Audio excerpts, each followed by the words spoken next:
We currently live in the information age, and unless you've been living under a rock for about the last 25 years, uh, you are constantly barraged with information coming from all directions, emails, nonstop, social media, and it makes it very difficult sometimes to decipher what is the really good stuff and what is just bullshit that's out there in the ether.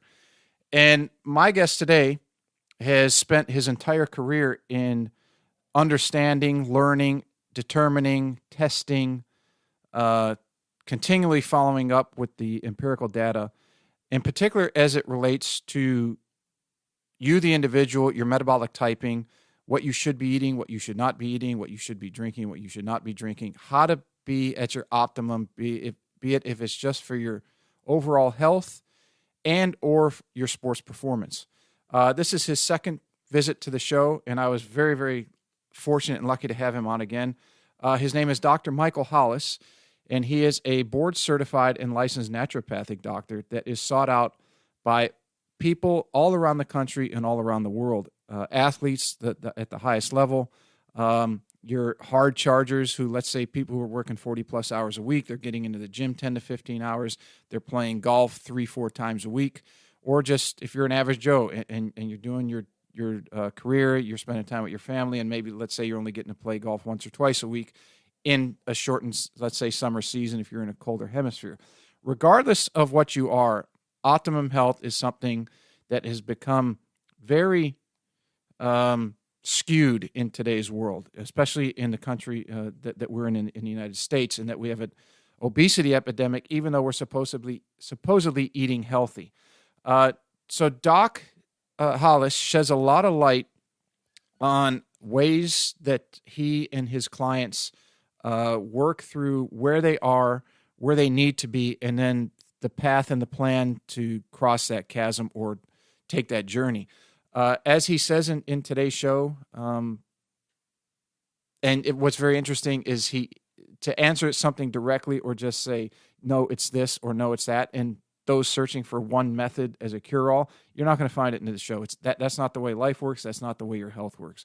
And as Doc wants to press upon so much throughout the show is everybody is different. There is no one diet plan, no one supplement, no one way to do anything that is going to make each individual the best that they can possibly be, the healthiest, give them the most energy. In particular, as we age and you start to have trouble sleeping, you start to have low energy, and as we all, the avoidance of chronic diseases, heart disease, cancers, and all those things that affect so many of us or our loved ones. So this is just an amazing show. Every time he comes on and every time I talk to him, it's just jaw-dropping. And I consider myself someone who stays very current, or pretty current at least, on what is happening in and around the healthing world, in particular as it relates to sports performance. So I think everyone is going to take a lot from this, whether, you're a tour pro, whether you're a hard charger, or whether you're just an average Joe. He sheds a lot of light on some topics that might just change your perspective, and they're definitely going to have some jaw-dropping effect on a lot of people out there. And I'll just give a little teaser. One of them has to do with water intake and the fallacy that you either have to drink 8 glasses of water a day or half your body weight in water.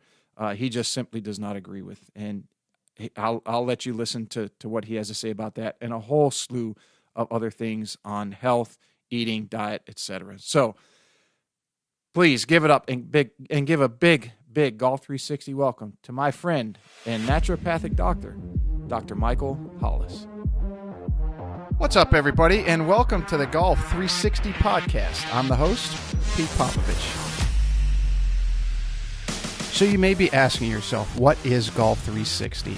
And Golf 360 is a show that was designed to introduce you to people associated with the game of golf to help you improve not only at your game, but also your life. Almost all of our guests are from within the industry in some way, shape, or form, but some of the guests we have are from outside the industry, and it mainly revolves around the business world with a few others scattered in here and there. Now, all of the guests that we have a few things in common. One, they all were highly successful and accomplished in their field.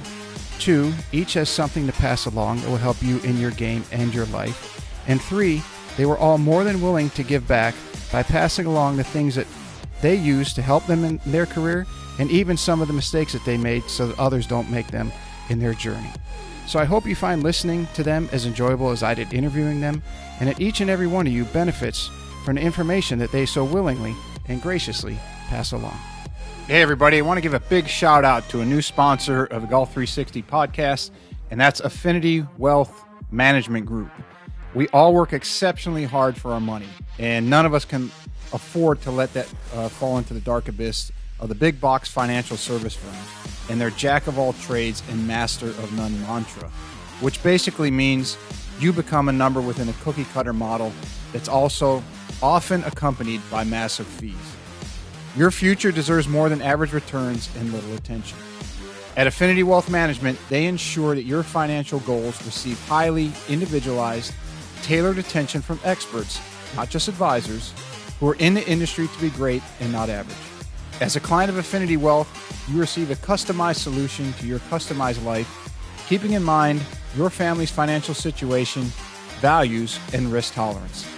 Call Affinity Wealth today for a no-cost consultation with one of their experts at 724-754-8200. Again, that's 724-754-8200.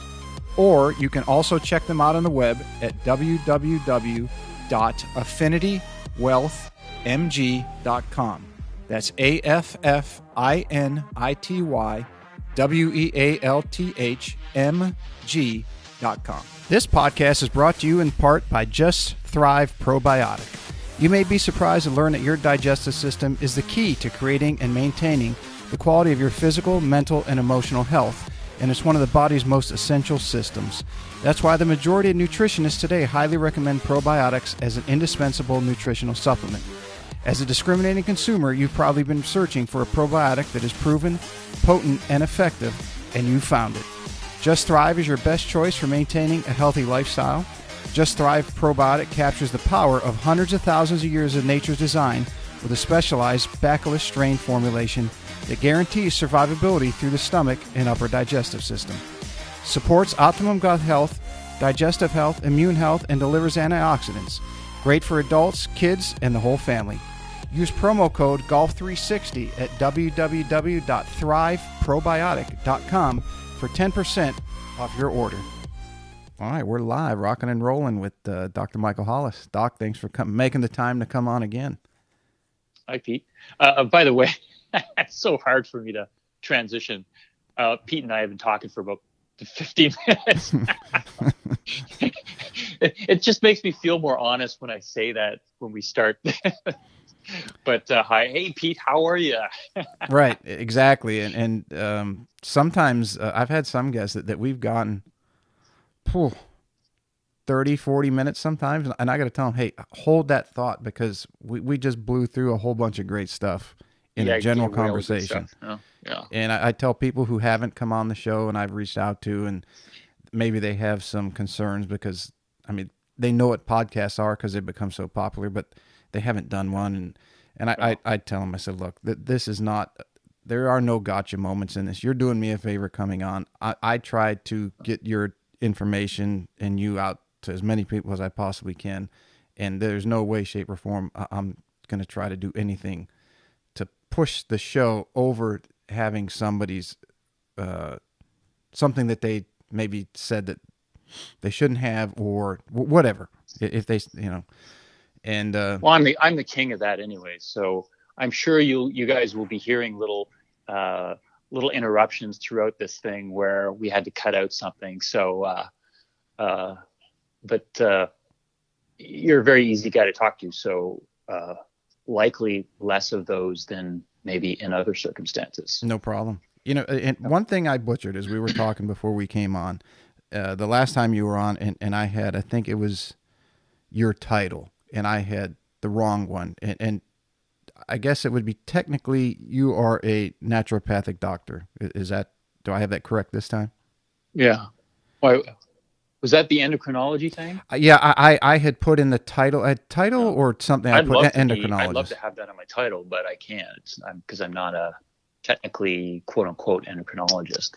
But in knowing you for a number of years and listening to you on other talks and things, you go through a very similar, if not more, educational process than say would it be a family doctor or an endocrinologist? That can you? You're obviously you're the expert, so I'm just trying to clarify what's in my own head, which sometimes is difficult. Well, in terms of, I mean, a person who gets into a job is going to do the things that they think about a lot. So, I mean, even if I was falling into the general practitioner category, if I was your family doctor, if I was like your general practitioner and I just took a huge interest in sports, then I might be more inclined to spend time talking about that with patients. So, and then there's the other side of the balance, which is if you're a doctor and you feel you really need to learn some things because you don't feel like what you were taught, it really covers the breadth and depth of what you want to understand about your patient, you might find yourself doing a lot of study after you're done work. And you might find that there are lots of discoveries to be made. And you might find over time that those discoveries will be filtered into your practice and might change the architecture of your interaction with people. The only downside of that is, and I think most general practitioners anybody who would be in that kind of job who's listening to this might say, yeah, but I can't do that because insurance says I can only do these things with my patients. And after that, if I want to discover more and do more labs, they'll have to pay out of pocket. And then it becomes a very, very difficult conversation with a patient who's like, yeah, I just have this insurance. What do you mean you want me to pay more? And so then it's like, I give up. I'll just talk to them about stuff. And whatever. And that's unfortunate because I imagine if there was a little bit more conversational or negotiating with patients, say, yeah, you know what, between you and I, wouldn't you love to learn more about this? If you did, well, it'll cost you $300. The patient might just say, I'll pay it. I'm curious. Let's do it. And then, it could grow from there. But if it were that easy, I think it would be happening more often. So the long answer to your question is then you have guys like me who are, outside of that box and only charge cash and do it for a very good reason. And that is, I want to do what I want to do with you, patient. And the patient is, yeah, well, I know that because I got referred to you by somebody who's gone through the process and I want to experience that.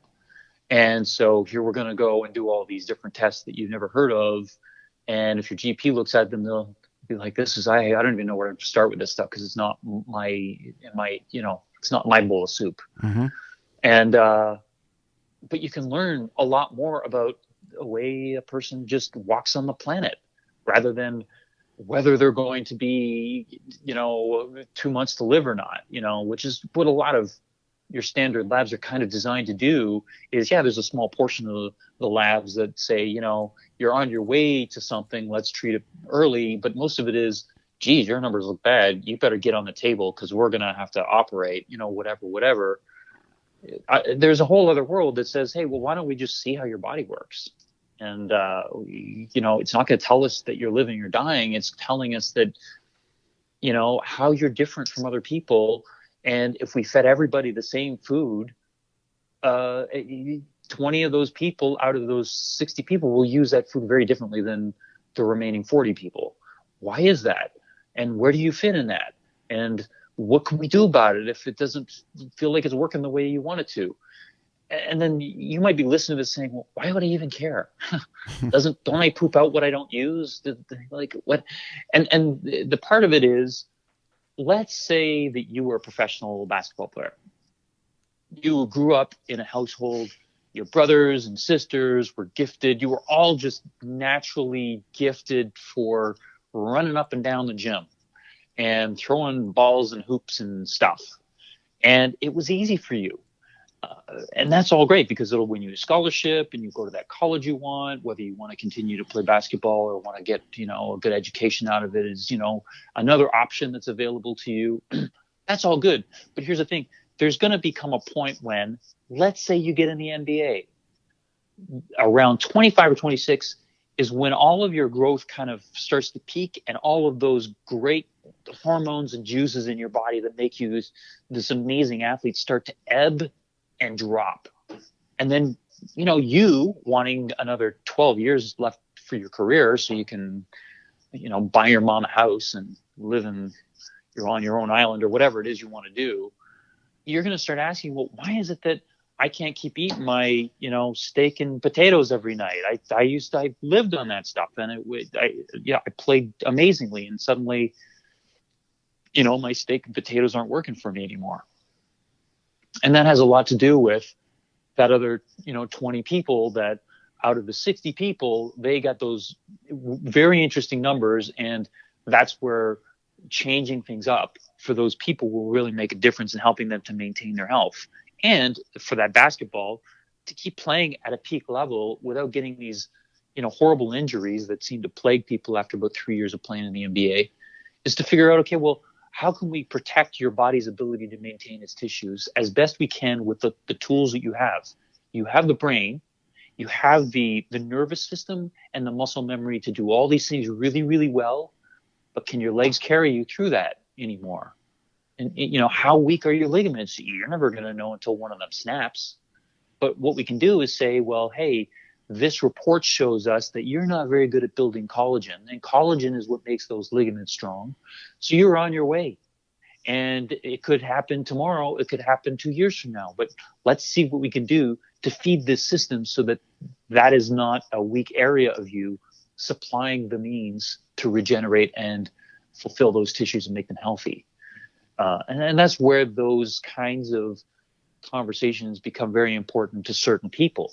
Now, for other people, it's going to happen when you're 50 years old or 45 years old, and you've been in decline for easily 15 or 20 years, and now your knees are just, you can't get through 9 holes without having to take a Tylenol or whatever it is, whatever. And we need to figure out, with what you have left in that 45 or 50-year-old body of yours, what can we continue to repair, and what do we really need to work hard on? And let's do some testing to figure out where you stand compared to other people, so we're not missing something, or with the limited tools that we do have, we're not missing something obvious. And that's what testing is all about for us. And that's the long answer to your very brief question of what's your name and what's your title. Well, yeah, that's a hell of an intro. That'll catch people's attention right away. You had explained one time, I think the last time you were on, and when you were on Dan's show, that you traditional, well, I guess if that, for lack of a better term, medicine or doctor would treat with prescriptions, medicine, scalpels, where you're treating more with the plate, meaning what you just described, what people are putting in their body, what they're absorbing, what they're able to utilize, what they're deficient in. Would you say maybe even go so far as to say exogenous versus endogenous? Like what do you need from outside, like a collagen that you mentioned, or creatine, supplementation, vitamins, things like that, that for whatever reason, genetic coding or pick a reason that individual's body doesn't absorb, produce, etc., and they're deficient in that, which will cause problems later on. Yeah, that could be exogenous and endogenous, I guess. I would have trouble parsing that, because you could argue there are elements all over the place, but exogenous, I think the easiest exogenous we can say is, well, food putting in your mouth. That's you're putting stuff in there and then you're hopefully processing it, which not as easy as you think. Not as many people as you might think are endogenously processing properly, but they can still appear perfectly healthy. They can still operate perfectly well, no complaints, but so me as a practitioner, I deal with endogenous and exogenous. I deal with food. I deal with what happens on the inside of your body with that food once it disappears past your throat or whatever. Very curious about that. Nutrients, very curious about those, because we all there's not a huge divide in terms of the fact that most Americans eat well enough to survive. There's no real debate there. The quality of the food, there is a lot of debate about the quality of food that we put into our little pie holes and make disappear. And there's some of it that's more like, I think a lot of people, when they have this conversation at the dinner table and somebody's talking about organic and another person is talking about, well, what difference is it really going to make?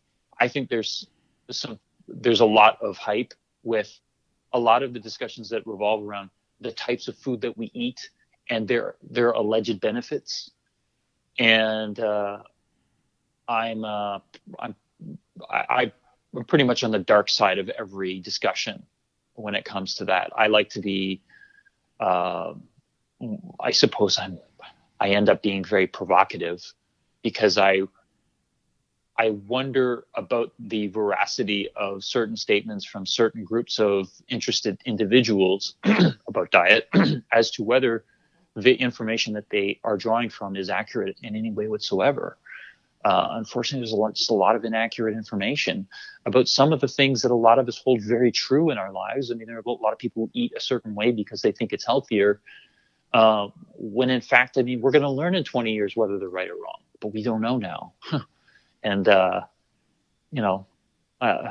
it could be discouraging to lay it out all on the table, but I think it's important to say, hey, if you're spending a lot of money on food and you have questions about whether it's making you healthier or not, it's really important to get your hands on, really good, valid data that says that it is, so that you're not spending money on something that you shouldn't be, And that would be through testing, right?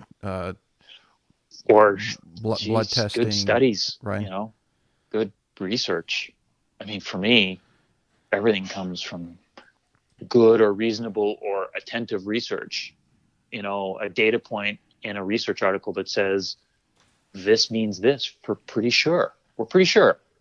We got good data to support that. Or this means this, and we tested it on like 3 people. Big deal, like 3 people. Like, how's that important? How's that relevant to anybody? But so like when you're talking about testing also relies on valid data.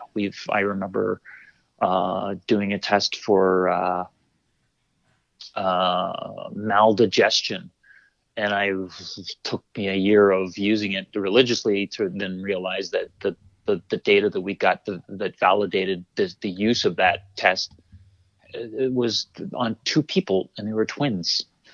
Jeez. It was like just buried in the literature, and it just fit what we were looking for. And then it wasn't until a couple of years later we actually took a look at it and said, when the number of people being studied is 2 or 3, do we really feel like we can count on this data?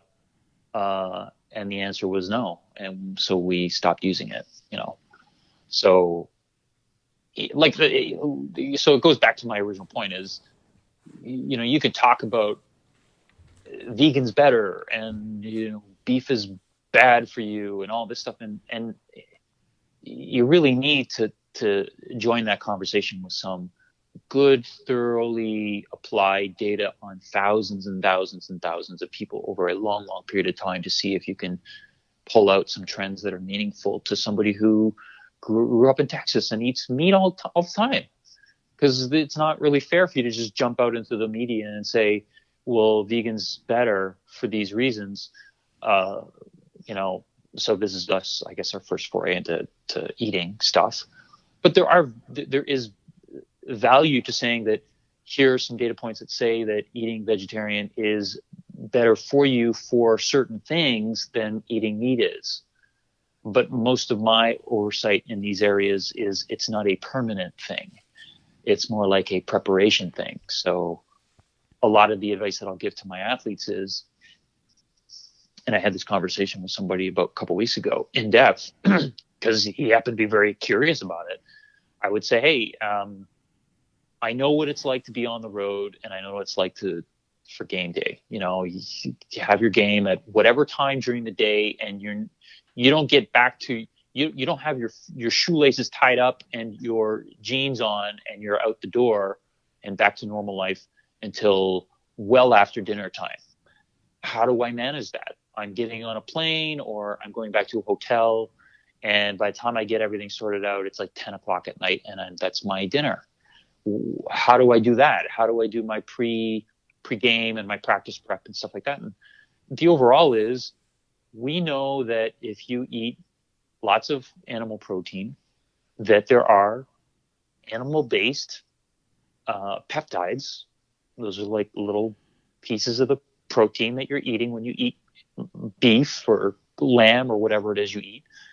There are chemicals in there that once they get absorbed into your body, and some of them do when you eat, they will have an effect. They will communicate with your blood system, and then will cause changes. And if you were to ask me, well, is it good or bad for me when I'm playing a game, when I'm, on the court, I would say probably not as good. So you might want to consider not eating animal protein as a preparation for your activity. And then save it until you're done. And they would say, well, you mean, at 10 o'clock? And I'm like, well, I mean, I wouldn't recommend it, but if it's the only meal you're going to get and it's 10 o'clock, then that's the only meal you're going to get. And that, so long as you don't feel like you can't go to sleep when you're done eating, then that's the way it is. But I would say if you're going to do preparation and you're going to eat some protein during the midday, an hour or 2 hours before you're playing, I would say maybe make sure it comes from a vegetable source, that protein. And the interesting thing is, it's a flip side, or it's neutral. I don't know if it goes, if the pendulum swings all the way to it actually opens up your blood system, or if it's just the pendulum goes back to the middle point, and that's your natural state is you just have better circulation. But eating a vegetarian protein source will help to improve for a period of time the openness of your blood vessels, opens everything up, lets blood flow more freely. And so if you're listening to this and you're like, I'm not a pro athlete, if you go in the 15 minutes before you and I got on record button here, we were talking about, like, let's mention things for people who are more intensive. Let's mention things for people who are not like pro players but still are pretty active, and let's mention things for people who just like to play golf. And so mentioning something for people who are in the middle of that, which is more like, I'm working a normal 9 to 5, but I still go work out 12 hours a week. Mm-hmm. I would say, well, if you go and work out after you're done at work, if you have more discipline than I do, and you can actually leave work tired and run down and actually go to the gym and work out, I would say then the protein bar or whatever it is that you decide to eat 2 or 3 hours before you leave work, make sure it's vegetable-based protein, like pea protein or rice protein or something, or soy-based protein, which again, I'm not against, unless, some guy is growing boobies and doesn't want to grow bigger boobies, then we'll, that's another area we would talk about. But the point being that you might find that if you're used to eating something that's meat-based, like, beef jerky or something like that as your protein before you go work out, you might find if you do the treadmill or you do your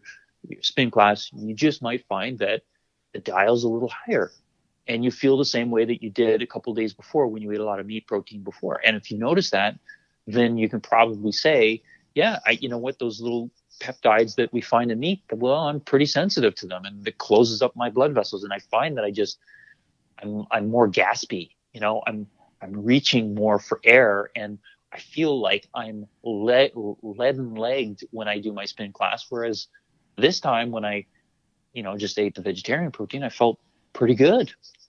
I mean, leaden-legged a bit. I mean, that's part of doing a spin class, but I felt like I was keeping up and I was doing okay. So, and you might find other guys that don't get affected by it and they have no complaints. But there is enough speculative literature out there that is suggesting that there are these things that you find in red meat, and they're trying to assign them to heart disease. A lot of this research is trying to connect them to heart disease.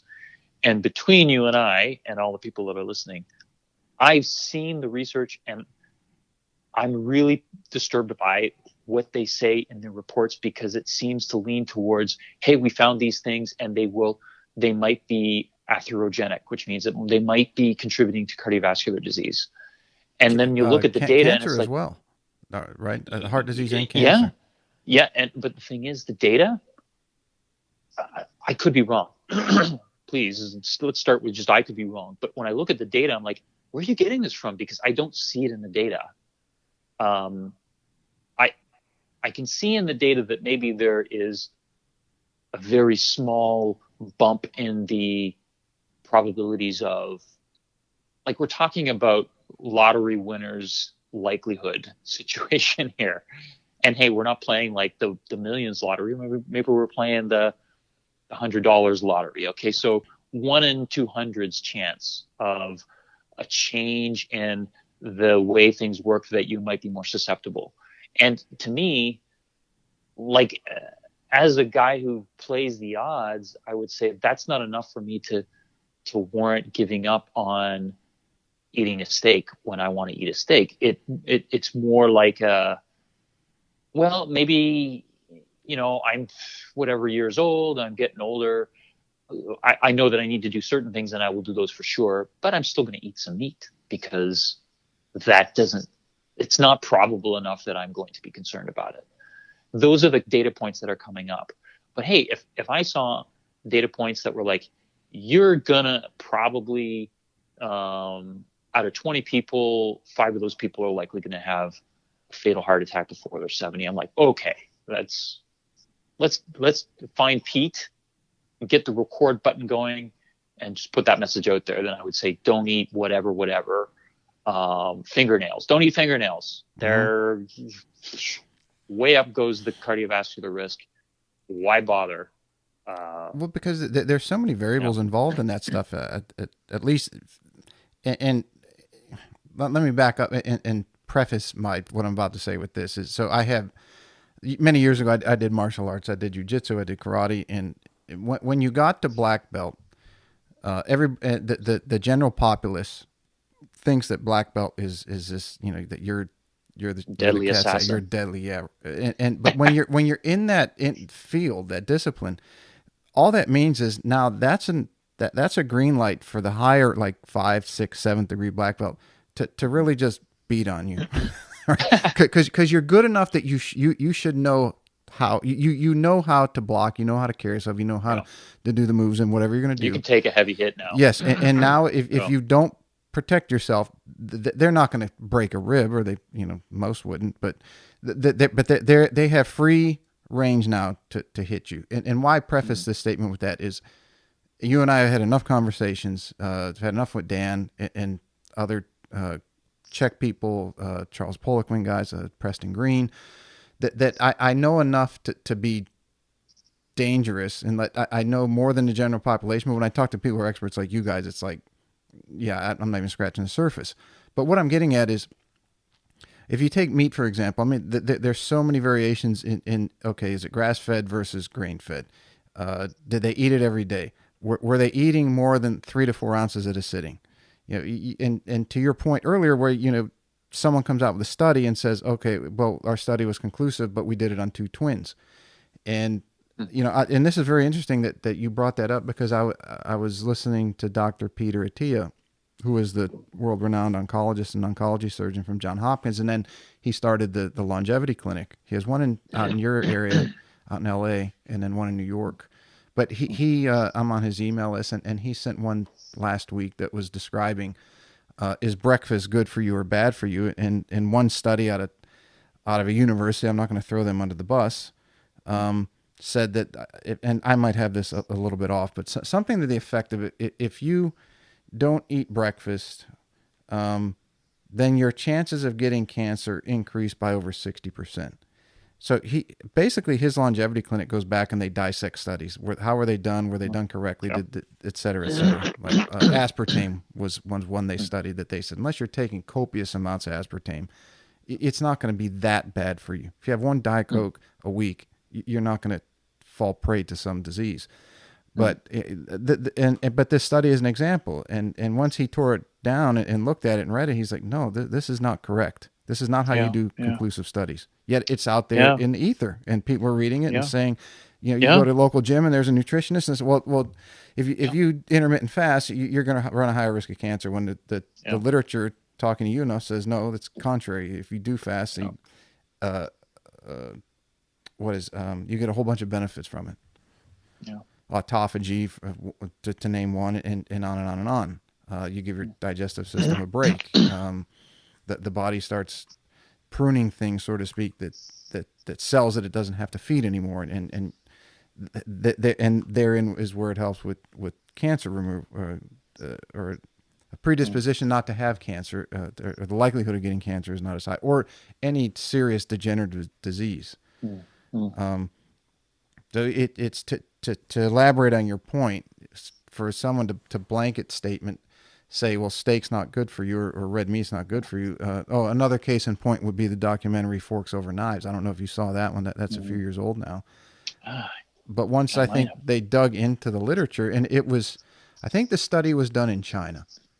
that they studied for, I think it was 4 decades, something like that. It is a substantial study. What most people would say, wow, that's really in depth. But I think once the critics got a hold of it and peer-reviewed wanted to take a look at it, what they found out was the biggest glaring point was, well, they didn't differentiate between grass-fed steak and grain-fed, which has large discrepancies, right? The CLA content of grass-fed is much better. Evidently, when you eat meats, and red meat in particular, you should have it with some sort of green vegetable to counteract the chemical response. And you would know much more about that than I do. Like I said, I'm just touching the surface when I talk to someone like you. But the point I'm trying to make is that there's so many variables and they try to lump it into a study, and then it gets out there and somebody grabs it and it just spreads, and it's like, oh God, it got to make your life very difficult at times. Well, I say no more than I say yes. So the interpretation on that is, whenever somebody comes to me with a discussion like, I certainly eat vegetarian, I wouldn't touch, I know that they're assuming that because I am an alternative naturopathic physician that I'm going to agree with that, and I don't. I think that, and this is where all this conversation goes back to the foundation of what we're talking about is, it's all individualized. I mean, everybody's a little bit different. Everybody's conditioned on their genetics. Everybody's conditioned by their environment, which means most patients don't come to see me until they're in their probably 20s, 30s, 40s. The damage has been done a long time ago. Whatever that damage may be, that might have affected the way that they compared to every other normal person on the planet. Everybody's got something that has been ignored, that is detrimental to their health, that has been ignored for a long time, and it won't show symptoms until it's degraded, whatever that is, until it's degraded to a point where it is essentially non-functional. And when I say non-functional, I mean, it's not like you're coming to me when your liver is failed completely, but you're coming to me when your liver's reorganized itself so much to try and figure out how to deal with all the crap that's in your body, that it has maybe 20% of its capacity left to do daily routine stuff. And things start to peel out, like it starts to show up in your skin, starts to show up in your metabolism, and then it starts to show up in a lab. Individualized stuff will dictate diet. So when somebody comes to me at this is going to go back to personal experience, at a public gathering, and is talking at a very high pitch about, a certain way of eating, and basically this is, somebody who has no experience in diet, nutrition, medicine, whatever, is just talking about his or her personal experience with diet, and is trying to educate everybody around her. My obligation in a situation like that is to say, well, everybody's a little bit different. And, somebody who's passionate about whatever their chosen dietary preference is not going to take that very well. And a lesson learned. I mean, it's an internal debate. You keep your mouth shut and just whatever. You talk to people privately. You say, oh, well, you might be a little bit different. Or you just, chime in and say, well, everybody's a little bit different. You never know how somebody who's really passionate about their point of view is going to take that. And of course, sometimes doesn't go over very well. Well, I think that's But happening in every industry. I mean, you can take the golf coaching industry, which yeah, I'm in largely, and for years, let's say the last 15 years or so, the ability to measure what's happening in the golf swing via launch monitors, uh, feedback, where the pressure is in the ground, where your body's turning, where your wrist angles are throughout the entire swing with the advancements in technology and everything else. And in the early stages of that, there were a number of my colleagues that said this is going to be revolutionary, it's game changing, and maybe to some point it has. But what they're finding out, and I've had a number of the doctors who do the research with these things and help these companies develop these products, is what they're finding out is what everybody knew from step one, is that everybody is slightly different, and it's not the blanket that everyone is looking for, I think, in every industry, that is going to say, if you do this, you will be, it's the end all that's going to cure everything, whether it's your golf swing, your health, pick if a you do field. this, you'll be better. Yes. Somehow. Yeah. And maybe in incremental things, and some people might have had big jumps because they were so off, like you said, if they've been eating very poorly for 25 to 35 years and their liver is in bad shape and they're down to 20% capacity, yeah, what you do is going to make a huge improvement to get it to 50%, let's say. I mean, it's more than double. And if somebody tweaks their swing in a certain way, yes, it's going to get them from a 10 handicap to a 3 handicap. But to take somebody that's got 20% and say, I'm going to get you to 100, or take somebody's golf swing and say, you're going to go from barely winning the C flight in your club championship to playing the PGA Tour. That's not going to happen. Yeah. And by laying a template on it. Mm-hmm.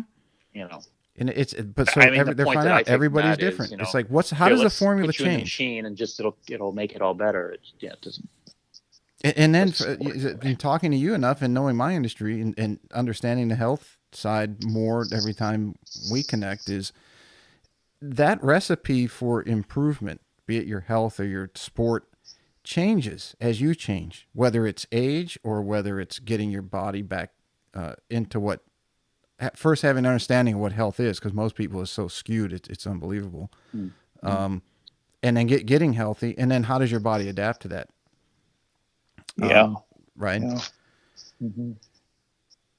And then there, then there are the times where I ignore somebody because there's not enough data, and 10 years later I realize, holy cow. And I only say that because, I don't want to be, scuffing my foot on all of the, on innovation. And there are a lot of really interesting ideas out there. It's just, you really have to sort through them because there's a lot of baddies and not as many goodies. But there are times when probiotics was a big thing that I had a lot of skepticism about. And my skepticism wasn't that there's something in this, but my skepticism was people were explaining this will do this for this reason, when that reason had not been in any way suggested by research or any kind of data. And I was, in that regard, I was right. I was right to say I'm skeptical. But here's the thing. Those people who said that for this reason, even though that reason was wrong, it does do that thing for different reasons that we have now discovered. So it has opened the door for more prolific use of certain strains of probiotics, which is great, but not for the reasons that we originally thought, which educates our use of specific types of probiotics in more productive ways for more individualized needs. And now I have different types of probiotics on my shelf that I select based on what I hear, what I see, and the impression that I'm getting from the data that my patients provide me from their labs. So that's a good thing. Mm-hmm. I might just be pulling from a very, very uninteresting pool of ideas here, but that's an area that has really had a lot of intensive interest by the general public and by practitioners, and I think it's driven a lot of research that has helped us better understand the application, which is good. And we're still not even there yet. We're years away from making full utility of it, because I know that there are still undiscovered reasons to use it. Let's talk a little bit about some breakdown as far as diet, because let's kind of lay a groundwork, so to speak, for there's a general understanding of what a I don't even know if you can call it good, and at least better. If you take the average American diet, almost anything would be better. Yeah, pretty much. That's true. We eat pretty badly. Especially once you get to other countries. Food. You go to other countries and you see how much better the food is, and how they eat. The amounts is at least half. Everything here supersized. But you do have, right? You have your proteins, your carbs, and your fats. Well, it's interesting. Some of the poorest countries eat the best, because they can only eat what they grow. So that part of the traveling around the world kind of comment that you made is, it's better for those reasons, but it's also worse in a lot of poor countries that are fed by other countries. Like, I don't want to say Africa because it's not fair, but I know that there are countries, and I remember this because I had some interaction with somebody who is African who moved to the United States and was trying to provide his government with the means to re-educate the eating habits of his people, his fellow countrymen. I can't remember. It was a long, long time ago, the exact country. But the whole idea is we are mainly fed, because of the environment, both political and climate, because of the climate and the political situation in our country, there's very little agriculture, and there are a lot of people who will starve. And, other countries, including the United States, were very generous in providing them with drops. So they, fly by or ship and drop in these boxes full of rice. And that was their way of saying, well, this is what we can give you. Here's some help. And now what they're finding is, and I'm not going to talk about the economics and the political side of it, but I'll say that diabetes is an epidemic in his country. It was an epidemic in his country at the time that he approached our clinic and we were talking. And his view was that there were some plants that grew inherent to his country that he thought he'd like to, encourage the political environment to grow more because they were anti-diabetic. And I always thought, well, why don't you just stop feeding these people rice and find other ways to feed these people, because that's what's causing the diabetes in the first place. The generosity of other countries is creating these problems, and there's just it was a really interesting conversation. But ultimately, I was like, yeah, you can give them the plant equivalent to metformin or a drug, but ultimately the drug, even in the United States where we use it the most, is just a coping mechanism for people who just refuse to change their diet because they're not being properly educated by the system that they are being treated with. And, for us, it's, fast food and soda with sugar in it and all these other things that are the cheapest foods that we can afford to buy. Some of us can afford to buy. And they are the foods that are also the easiest to consume. They don't require cooking. You just pop the cap and glug, glug, glug. There you go. Sugar, pure diabetes. So, if no one's ever looked at a can of soda and pick your brand, it's 35 to 50 grams of sugar in one can. And especially nowadays, I'm talking about 2020, you can buy for the same price the diet version. I know that it sounds absurd for a guy like me who's supposed to be an alternative naturopathic, whatever. Look, it's a bargain process. You get food into people that will satisfy them and make them happy so that they can get on with their life without eating something that's going to kill them. Mm-hmm. If it comes down to negotiating between a Diet Cola and a cola, it's like, it's the same 10 cents per gallon or whatever. Just go get the thing. And The only argument you're going to get is if somebody says, but I can't, those are calories that I need because I can't afford to get my calories from anywhere else. And that is not fair. That is not a fair thing to say. It is, those are the only easy calories you can get that you don't have to put in a microwave and you don't have to prepare. And that's really has more to do with, are you making good use of your time? Because you should really learn how to cook. Then you can buy that bag of beans over there and you can feed yourself for a week for less than $1. I guarantee you. And so it comes down to, properly educating people. And to your point, properly educating people about what to eat. The typical North American diet is not the typical North American diet is good for you if it stands on the legs that it was built upon. It can be good for you, but it's gone through massive interpretation by normal folk like us to suit our conveniences. And suddenly your vegetable portion becomes a fruit portion. A decade later, your fruit portions become a sip of a latte instead of a coffee.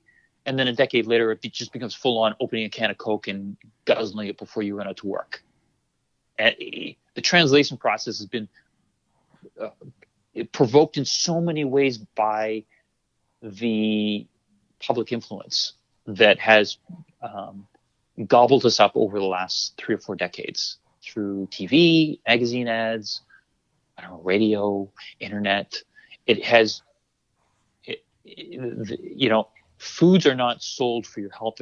They're sold to whet your appetite. And the great thing about American foods is they're packaged and they're pretty clean compared to packaged foods in maybe other not as advanced nations. Even though we hear on the news about, salmonella in this and, the buybacks for that food that the grocery store found out was infected, blah, blah, blah. Certainly there are these stories, but ultimately, the foods that you get, frozen foods and the foods that you open in a can, foods that you throw in the microwave, they are made easy. And we know they are made easy because we grew up with commercials about pizza pops and, chunky soups and all these different things that come from the boxes instead TV of dinners and and then the worst way to educate somebody who's susceptible is to send them to college because they go to a room and they have a microwave. They don't have a kitchen. They have a closet, a dirty clothes hamper, a dresser, and a microwave. And so in addition to all of the food socializing they had when they were growing up as adolescents, they're being further socialized by a microwave.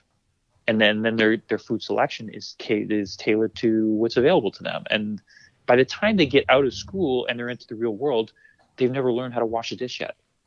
Or they've never learned how to, turn an oven on, and then we get educated by, whatever's convenient. And then that's unfortunately where our North American diet comes from. So what you're basically asking is, okay, if we can separate ourselves from that and we can turn an oven on and take a little responsibility, are we eating a high carb diet, low fat diet? Are we eating a high protein, a low protein diet? Where do we start? And the way we start is, I'm sorry, but it's individualized. You have people who are perfectly capable of eating 200 grams of protein every day, and whatever else they eat on top of that completes their diet. And they're off and they're shooting their hoops and they're running up and down the walls and they're doing great.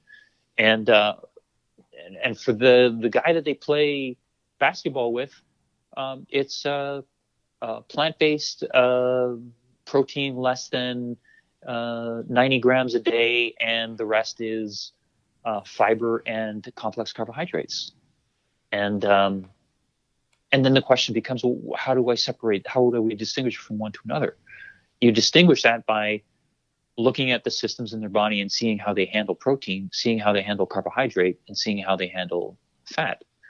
People who come to the clinic having eaten for most of their lives the way that they are either appropriated by what they've learned or they are appropriated by convenience, they'll show up with whatever problems assimilating, digesting, or making good use of certain calories, whether they be fat.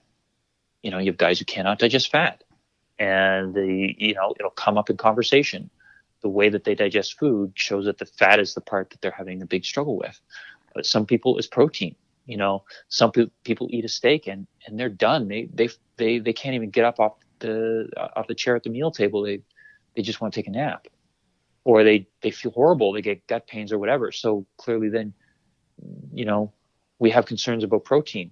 It may just be red meat, but nonetheless, we're starting with concerns about protein. So, and then carbohydrate, the equation's simple. If you have a propensity for diabetes or obesity, carbohydrate is not going to suit you well until you can make drastic changes in your lifestyle or make drastic changes in the selection of carbohydrates that you choose to put on your meal table. And that's very difficult. People will tell you they'll do it, and people will go home and forget. Well, they conveniently. Yeah, or somebody else is involved in their meal process. They may have kids, and then they realize how much of a headache it is trying to get the kids to eat broccoli. And they're just like, look, there's got to be a meeting point here, because, I'm preparing. My time in the kitchen is preparing meals for my kids, or whatever the case may be. My mother's in a home, and or my mother, is old and she needs care, and I'm that care. So I have to prepare meals for her, and she won't even eat if I don't do whatever. So who knows? There are many spectrums to this family element that, will surprise you if you don't ask. And it'll be the reason why they come back 3 weeks later and, kind of roll their eyes when you ask them about diet. It's like, you don't understand. Yeah, I probably do. So let's change it so that you can figure it out. And let's maybe change it so you can make your mom happy or whatever. And then it becomes a negotiating process. But maybe that just is accepting. It'll never be a performance gain for you to make radical changes to diet, because those radical changes are just eating a bowl of oatmeal instead of a bowl of Fruit Loops. And that's the best you could do. And it's going to do some good for you, but it won't change your life, But so it's a very difficult question to answer straight up. It's not like just saying, I heard about, this guy talking about eating vegan, and everybody's talking about it. It must be great. I'm sure it's great, but it doesn't necessarily mean it's great for everybody. You have people who just have a really miserable time trying to digest certain essential forms of vegan food things. They just are miserable, and they feel like they're dragging their feet all day. For that person, you're not going to want to, unless you can figure out why they're having trouble and correct it. And for some people, there is no correction. It's just the way that their body's built, because they've been living on this planet for 40 years, eating cereal in the morning and cow's milk and steak and butter. And that's how they grew up. And, you really have to take that into account. Your flexibility of moving one thing around is delimited to maybe swapping out a steak for chicken breast, and, small increments, and then waiting a while for the body to adjust to see if you can make more small incremental changes. I think it's taken me 2 years to where you and I share the vice of enjoying baked goods, and I think we've talked about that a number of times. Yeah. And I have, once we started working, I relegated myself to, okay, if I'm going to, because I associate it a lot with fun times, right? Birthday parties, family get-togethers, Christmas, a lot of mental. Yeah, and your mom's things. A great cook, and she yes. loves to bake, and that is part of your DNA. Yes. So, there's love attached to that. Okay, I've got to cut it. So, like, having a cookie or two after dinner in the middle of the week, no more. But like my niece's birthday, or my mom comes down, and she doesn't do it as much anymore unless I push her, say you're going to make this. But it took me a while to get myself to accept that, okay, I can do it, but I have to siphon it off. Otherwise, I've gotten to a point, and I was telling Eileen this the other day, that I don't even have to have Doc scold me anymore that I've had this, because I don't feel good if I eat it. I can have maybe a bite or a small piece, and I'm okay. But if I take that extra step, then okay, I have to accept I'm going to feel not very good for an hour, and if I have even more, okay, it might be a day, because I can definitely feel it the next day if I have too much. And I tell you what's interesting is going out of town for the weekend and talking about the American diet and the difficulty in eating as far as, for me, what would be considered healthy. It's very difficult not to have a carb overloaded diet in our society in today's world, and or the protein options are extremely heavily laden with salt, sodium. Mm-hmm. Right. So your meat choices in the morning, for the most part, and pick any average everyday USA town: bacon, sausage, links or patties, both heavily processed meats laden with sodium to effectively keep the freshness, right? Preservatives. Or you got eggs, which is arguably a very healthy protein choice. And then your options after that are potatoes, grits, oatmeal, cream of wheat, cereal. I mean, it's like the list is endless of carbohydrates. It's like, no wonder pancakes. We have pancakes, waffles, right? And then, okay, let's top it with, here's your options: fruit and syrup. We're going to lather it with and whipped cream. And it's not homemade whipped cream. It's not real cream that's whipped. It's sugar laden whipped cream. So it's like, how do you? Maybe again, after going through a 2-year being evolved over that time and learning these things, and then going through that changeover, it's very difficult to go somewhere and say, okay, I can go eat breakfast. So again, I've relegated myself to, all right, if I'm going to leave town a few times a year, if I have a French toast for breakfast, I don't mentally beat myself up, or I don't just not eat for a day, because there's not a lot of healthy for me options. It's like, to pick your poison. You want the protein with this overabundance of salt, or you do want the carbohydrates with the sugar and the syrup? It's not a very healthy option to have. Yeah, I'd recommend the protein with the salt over the.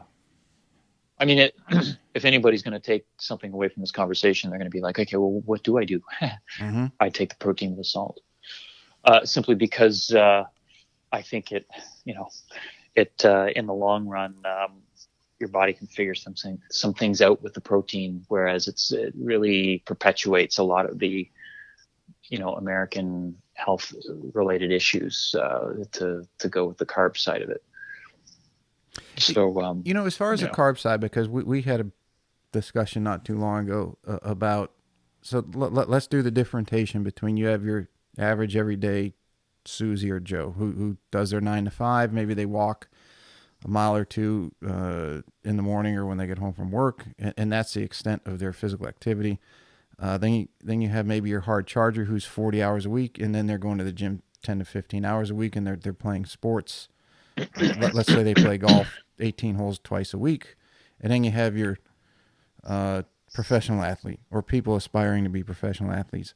One thing that you mentioned to me, because as I was getting back in more of the hard charging, getting more into the athletic stuff again, not to pursue professional sports again, but being very active, and the use of carbohydrates, that I was very surprised to learn that things like a sweet potato or potato, that your body doesn't really have a full comprehension of the difference in the glycogen between that or a Snickers bar. Is that safe to say, or am I off base on that? My view of potatoes, whether they're sweet or yummy or otherwise, are their sugar by the time they hit your stomach. And the body doesn't differentiate in sugar, does it? It doesn't once it gets past your mouth. And it is, while it is not entirely true, anybody could argue me as to the accuracy of that comment. I'm just saying that ultimately the amount of time it takes for the sugar that lies within the potato to get into your bloodstream is it's close enough that it's about on par with sugar. So if you ate, I don't know, 3 teaspoons of sugar or whatever, or however the equivalent is, and just, the only difference might be that the degree to which your nervous system can acknowledge the sweetness through your tongue can initiate insulin production maybe faster than the potato because it's not as sweet hitting your tongue. So there may be some disparity there, but to me, it's such a small relative difference that you're essentially eating sugar when you're eating potato. So, if somebody says, "Oh, I have to worry about that, I don't have a sweet tooth," inevitably the conversation when we get into diet stuff reveals itself as, well, I just I compensate for my sugars by eating equivalent starches. And while it's probably better to do that, it's not enough of a difference that in 20 years, you're going to be that much further apart than somebody who's gaining weight and having trouble losing it and getting blood sugar issues that are pre-diabetic or diabetic. And I think that is part of the misnomer that is encouraging people to continue to eat in a way that is perpetuating our diabetic tendency in this culture, because we're not actively differentiating between, or we are, no, maybe the answer that's wrong. Maybe we are trying to differentiate between eating sugar and cereals and donuts and stuff like that. And we're trying to differentiate that from eating potatoes and bread and Cheerios or cornflakes or whatever, which is considered a non-sweetened form of cereal, when in fact they are so close together that it's really not worth separating the two out. So, it's not just a gluten-free issue. It's, just not eating as many carbohydrates. You have to respect the capacity of your body to use what you put in it. And if you're putting something in your body that your body cannot fully use, it will store, or it will find creative ways to get rid of that are inevitably unhealthy for you. If somebody who out there listens and they're playing, let's say they're going to play a 3-day golf tournament, how do they, unless they've been eating a lot of vegetables, a lot of clean protein for a consistent time, their body hasn't made that adaptation to burning fat instead of carbohydrates for energy. Or even if someone thinks let's say they're not eating the Fruit Loops for breakfast and they don't eat candy bars and they don't really, and maybe they have a potato or two a week, maybe a piece of toast in the morning, but they're not heavy on the starches. So you're saying you got a guy who's going to play a lot of golf, who's used to eating a certain way, and then we put him on a low carb. Is he going to collapse? Right. How does he get through the tournament? Because he's going to be out there for 5-6 hours at a time a day. Well, maybe do it when you're not doing a 3-day tournament, and then play with it.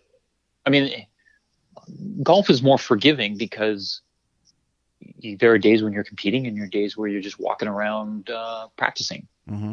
You can afford to feel like crap when you're practicing, if that is the case. If you're going to say, well, I want to make a change to improve my performance long term, and I'm willing to feel like crap for a couple of days while my body figures itself out. And that's just generally what happens is if you switch over the diet, you try and pick a time when it's convenient for everybody to go through a process. And unfortunately, there are some people who never seem to come out of it. They just they feel lower energy and they can't seem to reach that end point where your body has finally flipped over and started burning fat efficiently. And that can be the case for a lot of different reasons. One is if somebody's pre-diabetic, which you can pick. You can look to the guy to your right and the guy to your left. One of them is probably going to be pre-diabetic. So, there's enough people out there that when you put them on a low-carb diet, because they have derangements in the way that they respond to sugar that are partly due to dysfunction that is pretty well so far gone that it is going to take a lot of effort to recover, then those systems may not match up very well with somebody who doesn't put on a lot of who takes carbohydrate out of the diet for a little while, and they just can't seem to get all the machinery working in their body to switch over to burning fat. And that could be due to hormonal stuff. You got people with thyroid disorders, thyroid resistance. You have people with, low testosterone or testosterone resistance. You have people obviously with low or high insulin or insulin resistance. Those are all hormones that play a big part in either facilitating the activity of insulin, facilitating the flow and use of both fat and carbohydrate. And some of them have a big role to play in switching the machines over to burning fat instead of carbohydrate. And if those are missing, then the transition is going to be very painful and unpleasant for somebody who may just need to be patient for a month or two and just slowly work through it. But like you said, if it's somebody who needs to be on the court 2 or 3 days out of the week, that process is going to have to wait until off season if there's an off season, or that process is probably not going to be looked upon very well until something can be done about getting machinery to switch over a little bit faster, and that might involve some kind of intervention, So if somebody is a hard charger and they're getting in the gym and once or twice a week that they're doing a pretty vigorous workout, would their diet consist of eating more protein as a post-workout recovery to redevelop the damaged tissue that they just did, as well as vegetables? And would their carbohydrate be a lentil, like some sort of beans, or at that time is it okay for the glycogen refill, so to speak, to have a handful of, or a half a potato, or a nest of the pasta instead of half a plate, or is that frowned upon? Well, that depends on the activity. I mean, if you're playing golf and most of your activity is at a lower intensity, and I'm not sort of disrespecting the types of work and the hard work that people do, but the level of activity is not as intensive as somebody who might be doing powerlifting. It's a different type of exercise. Having glycogen stores for golf isn't as helpful as it is having fat stores that are burnable, because when you're walking, it doesn't matter that you're swinging periodically too. When you're walking and more casually, really the concern about golf is your posture and standing for long periods of time, or standing and walking for long periods of time. And that requires a different type of maintenance than somebody who's playing soccer or basketball or football, because there are periods of major intensity, and there's also more of a tendency to get shock injuries, whereas in golf it's more overuse injuries. So that we're in different on different islands talking about diet when we're comparing different types of athletic professions. So for golfers, it's slow wear and tear.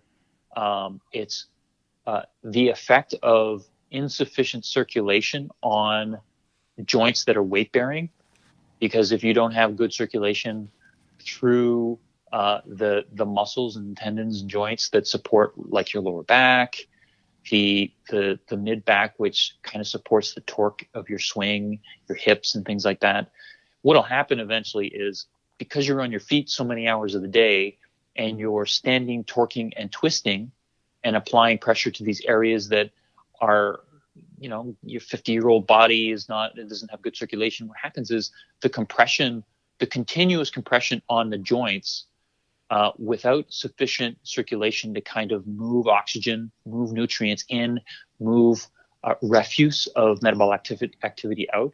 What happens is it changes the constitution within that joint that's under pressure and causes it to degenerate.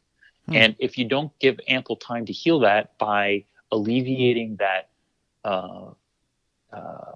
slow positional, postural pressure that you're putting on it, eventually you'll be going through active degenerative processes through the day that you're doing the activity, and your sleep at night won't be enough to heal it back to the way it was the day before you did that activity.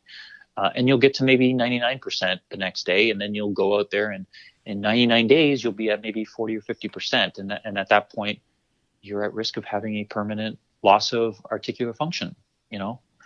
It's going to be different than somebody who's running on turf with a football, who's, cutting and weaving through various gauntlets of hammers and clubs, which are the heads and hands of other people who are running after them. And those types of injuries are sudden and they're explosive. But it's a different process. In football, you need the glycogen. you need to sustain the volume and the power that resides within the muscle that you've been training for all during off season. And the type of exercises you're going to do is more focused on challenging those joints and those muscles and the nervous system that creates power and allows you to run on turf without tearing your knees and your ankle apart, which is very difficult to do. So it's a different beast. So in terms of like pre or post game changes, I would say, well, the important post game stuff is how can you best improve circulation in your joints that have been bearing weight for, a round of golf. What is it? 3 hours? Maybe 4 hours? About 4.5, and then you throw in the 4.5 warm hours. up and everything. You're 5.5. And you're hanging out with your buddies, and you're talking, and you're walking, and you're torquing. Talking, walking, and torquing. I mean, you don't have to go to do deadlift, to play golf, but you do have to keep your body in relatively consistent condition day in and day out, so that the proprioception of the different joints that are moving are predictable. So how it is, like if you go and you do heavy lifting on a Sunday, I don't know, and you're really stiff the next day, then you're not going to torque and move, and your posture's not going to be the same for maybe 2 or 3 days until everything kind of gets back to normal again and you start fully healing. So that means if you go play golf, your golf is going to change throughout the week. Whereas if you play pretty casually and you do work out, but it's not something that's tearing your body apart, you do some treadmill, you do some spinning, or you do some moderate weightlifting and stuff like that, then it's not going to change the configuration, the tenseness of the muscles in different areas, and it will allow your body to torque the way that you would expect it to, so that your swing is predictable and reproducible, which is very important to a golfer, because that's how you criticize yourself is, I over torqued or under torqued, I swung to this way, I didn't do whatever, and you make acknowledgments and you change it. And then you wake up the next day and you go, remember, I have to do that. And the body that you have is the same as the day before, so you know how to measure the changes that you want to make to the way that you swing or whatever it is, torque or whatever. And in a different sport, it might be, I need to get stronger because I'm getting mowed over by these people that I'm playing against. I have to get stronger. It doesn't matter that I have less mobility. If I can stand my ground or I can do this better, then I'll get more points and I'll get better.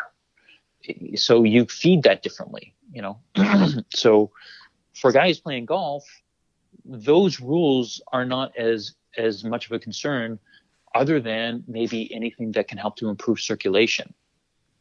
And I don't know if it's better to say improve circulation after you're done so you can heal better, or improve circulation during, so that you're not engaging that degenerative process while you're standing on hole number 5, and you're going to be continuing that degenerative process through 9, 10, 11, 12, 13, 14, 15, 16, 17, and 18. And then you're going to be exhausted. You're going to go and sit and have a drink, which is going to be more, spine sitting still and getting compressive forces and all that stuff. Mm-hmm. So I would say, if there's any truth to this whole eating meat versus eating vegan or vegetarian, I would say that it sounds like eating vegetarian-based proteins is going to be a better bet, because they tend to, when you're idling, they tend to maintain your circulation open, and there's more idling in golf than there is in most other sports.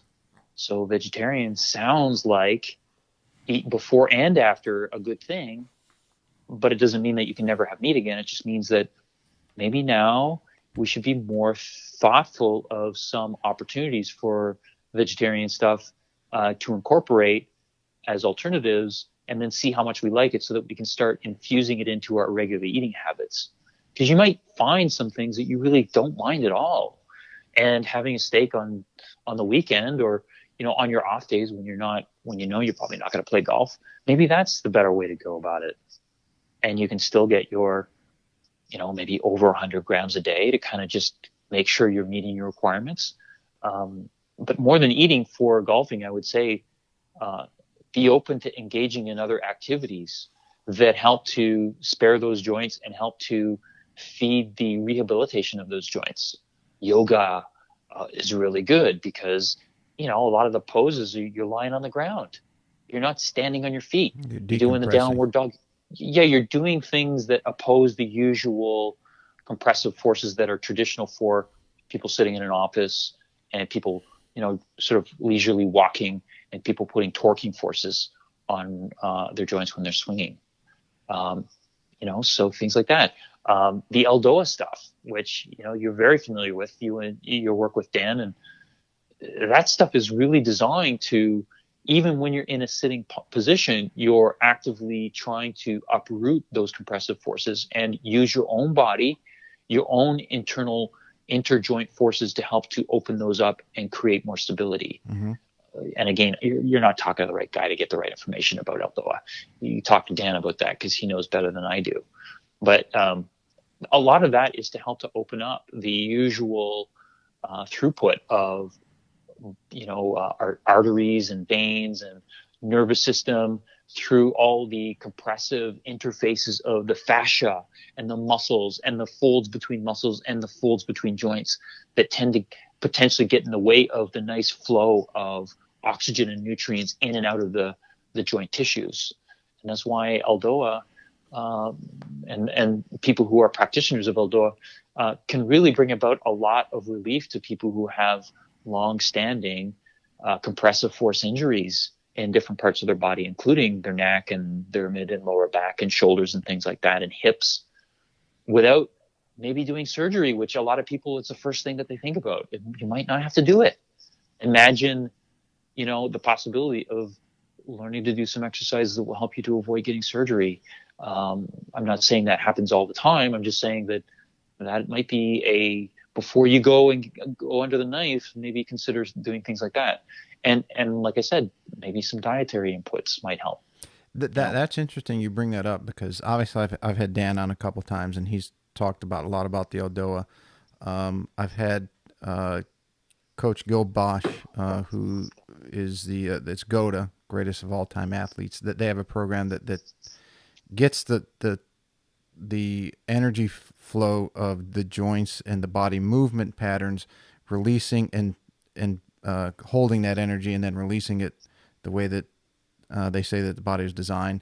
You have someone like Dr. Eric Goodman, Foundation Training, who's out in Malibu, I think he is, where he did a lot of work early in his career with the U.S. Olympic polo team, and he changed a lot of their, at least my understanding from listening to a couple of his talks, was changed their training program from, he reduced the amount of the weight training significantly and got into some more yoga type and stretching and positional holds that were more functional.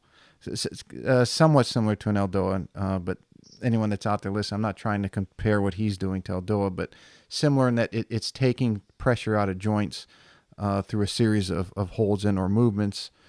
And that even I got that Ben Greenfield book, and he was like, yeah, lifting weights is good a couple of times a week, but you don't have to, as far as longevity and health and life in general. But you can overdo it. You start pushing around a lot of heavy weight too often, and your telomeres can actually go down instead of increase. And it's also important to know that, if you have a practitioner that you work with or if you read a book that's written by somebody who's a certain age, there is something to be said about the experience of people who are in your age group, being able to identify with what you're talking about. It's harder for example, if somebody writes a book about exercise who's 25 years old and you're 50, I mean, the most complaints I'll ever get are people who said, yeah, I was doing this program and I pulled my back out. And I'm like, yeah, well, it may not have been written for you. That program may not have been written for you.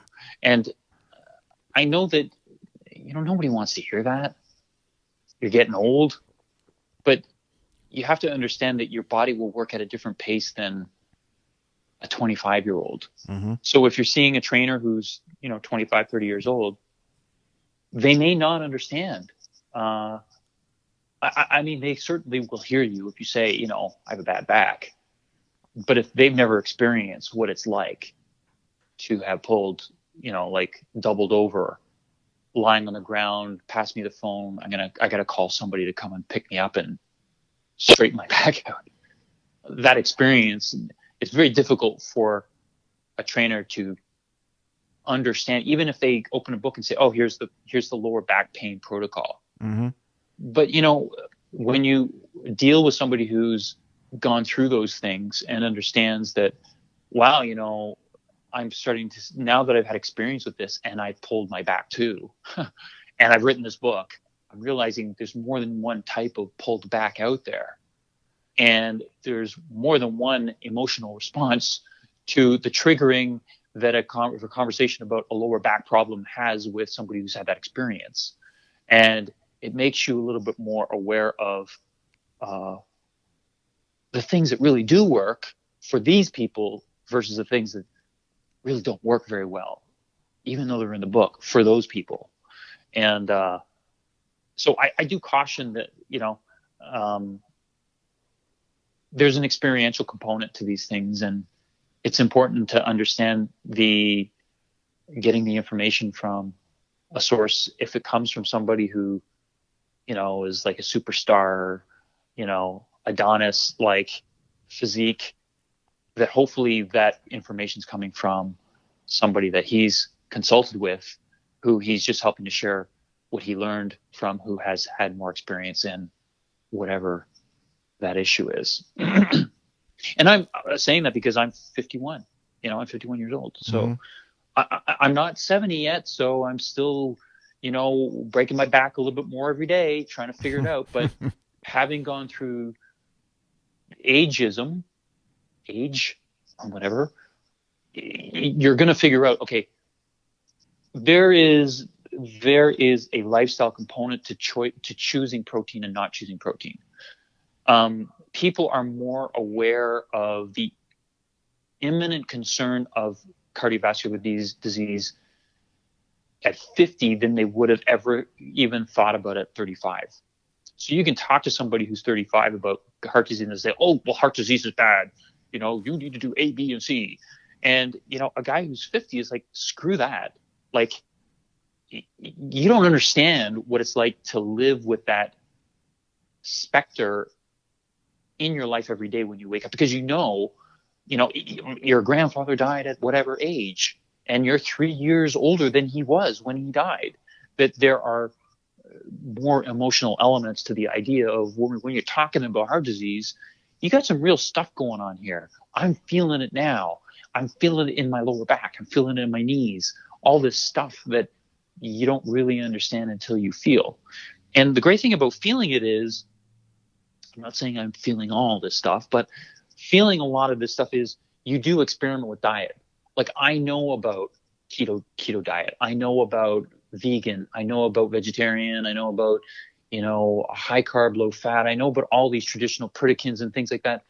And it's interesting knowing that, I have this aging body, that I can try these different diets and I can acknowledge an improvement if I stick to a certain diet over a period of time, because I know how my body digests food. So I know that I have certain limitations there. And then beyond that, once that food actually gets into my blood and is on the way and ready to repair something, I can understand the difference between eating, a low carb, a high carb, high fiber, blah, blah, blah, this, that, the other type of diet, that will have differing effects on the way that my body feels when I walk in torque and do compressive forces on my lower back, and when I try and go to the gym and lift heavy or lift light or high repetition, low repetition, do a spin class or whatever. And I think it's important to know that those rules are not fast and hard for everybody. They are conditioned upon everybody being a little bit different. And the really important part of being different is, imagine if we put the same food in everybody, and in some people, half of it comes out into the toilet, and other people, none of it comes out into the toilet. Immediately, what we're going to know from those two different groups of people is some people have a lot of trouble getting that food from their gut into their blood system, which means you're never going to be able to do the math when it comes to saying I'm putting X calories in my mouth and I expect X calories to be available for tissues to heal or do whatever. Because that person, we know half of it's coming out in the toilet. And it could be more. It could be a little bit less, which means what do? Do we feed them twice as many calories? And then we just deal with the fact that most of it's going to come out in the toilet, but we can get the number of calories, that exact number that we need in the blood system at the right time so we can get those tissues to get the response that we want? No, it doesn't work that way, my friend. It just doesn't work that way, because the early discussion we had about things like probiotics, well, the probiotics, which are these little bacteria that live in your gut, aren't always so friendly if you feed them stuff that they're not designed to eat. And that's what happens when half of your calories are going into the toilet. They don't go into the toilet. They get mixed up with all these bacteria, and these bacteria do really funky things with those things. And that's where all the new research is coming into play is then they make those chemicals. When they eat that stuff that you can't digest, they're going to poop out these chemicals, and those get absorbed instead of the nutrients that are in those foods. Guess what has to deal with that? Your body does. Mm-hmm. And guess what? It gets in the way of everything. And then you talk about, well, I go out and I play golf and I have these torquing and compressive forces. Well, what if we're finding out that, a lot of these undigested foods that are sitting around in your gut, just stewing there and getting gobbled up by these bacteria that live in the gut, and these compounds that they make as a result of that are getting absorbed and they're getting deposited in your joints? How are those chemicals going to affect the way that blood flows to your joints? How are those chemicals going to work with the machines to help to repair those joints when you finally finish your 18 holes and you're sitting down and you're relieving some of those compressive forces? Are they affecting your blood flow? Are they affecting the body's ability to bring collagen into those tissues and repair them? Yeah, probably yes and probably yes. Which means it doesn't really have to do with what's on your plate in front of you. It has to do with what you can do with that food when you put it in your mouth. And then forget about the digestion. Let's imagine that you have a pre-diabetic condition, which again, look left and right. One of those guys is going to have a pre-diabetic condition. That means that even though you're getting all those nutrients in your blood, are they getting delivered to the tissues that need them to heal properly? No. You know why? Because those tissues are insulin resistant. They won't allow nutrients to get deposited into those tissues that need them the most to heal up and recover, which means you wake up the next morning and you go to play golf. And guess what? The healing that you were expecting to have done while you were sleeping the night before didn't happen. So that degenerative and torquing process gets compounded the next day. And then suddenly you're getting inflammation. You're getting swelling. And then you're taking ibuprofen or whatever. And then you're going to sleep the next night and you're going to start this whole process all over again. It just gets worse. So in terms of diet stuff, my advice for diet is get tested. Really, if you want the best advice, is find out what's broken so that you can work around it or you can fix it. You're gonna 50%. You're gonna fix what you measure, right? And that's in everything. And if you're not measuring, well, the hope is you get data points that are useful, so that you can say, well, that data point I'm pretty sure means this. Let's change it and give it a month or so. Let's just see how you feel. Or there's 20 data points that are off, and we have to correct all of them. It's so. What we've talked about today is that there are different types of protein, and we know that different types of protein can have different effects on the body, that they are transient. So it means that if you love your steak, it doesn't mean you can never eat steak again.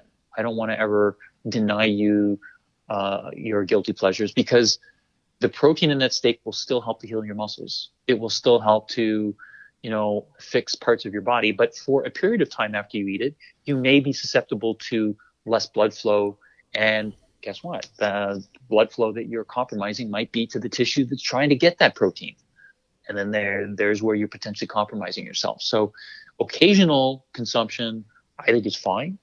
But if you want to go through like a healing program, maybe consider swapping out and getting some interesting vegetarian sources of protein and swap those out and just see if you notice a difference. And then you'll know.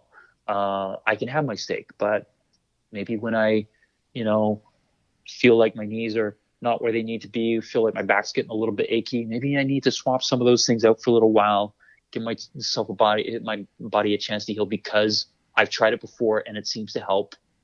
I've tried it before and it doesn't help, so I'm going to keep eating steak, and my problem lies elsewhere. So the other thing is, If you get stuck eating the wrong types of protein, your body may have trouble digesting certain types of proteins. Like, you've heard of gluten, gluten-containing foods. Gluten's a protein. It's the protein that you find in wheat. That's why people have allergies to wheat. It's because the gluten's so tough to digest. You have, people who have a real problem with cheese because casein in cheese is one of the proteins found in different milk products and stuff. And some people are fine with it, but other people, it really doesn't work well. And my recommendation is if you eat wheat or you eat cheese, don't eat carbs with them, which is really tough for wheat because it's usually bread or cereal, or pasta. Because if you eat a carb that causes your blood sugar to shoot up too quickly, like if you eat a potato with your bread, I don't know, if you eat, pasta with your dinner or whatever, if your blood sugar shoots up too fast, it will shut the digestion down, and it particularly tends to shut down the part of your digestion that takes care of that gluten protein, that really tough to digest gluten protein. And then that's when it becomes a problem. And guess what? Most people who eat gluten usually their blood sugar goes up real quickly.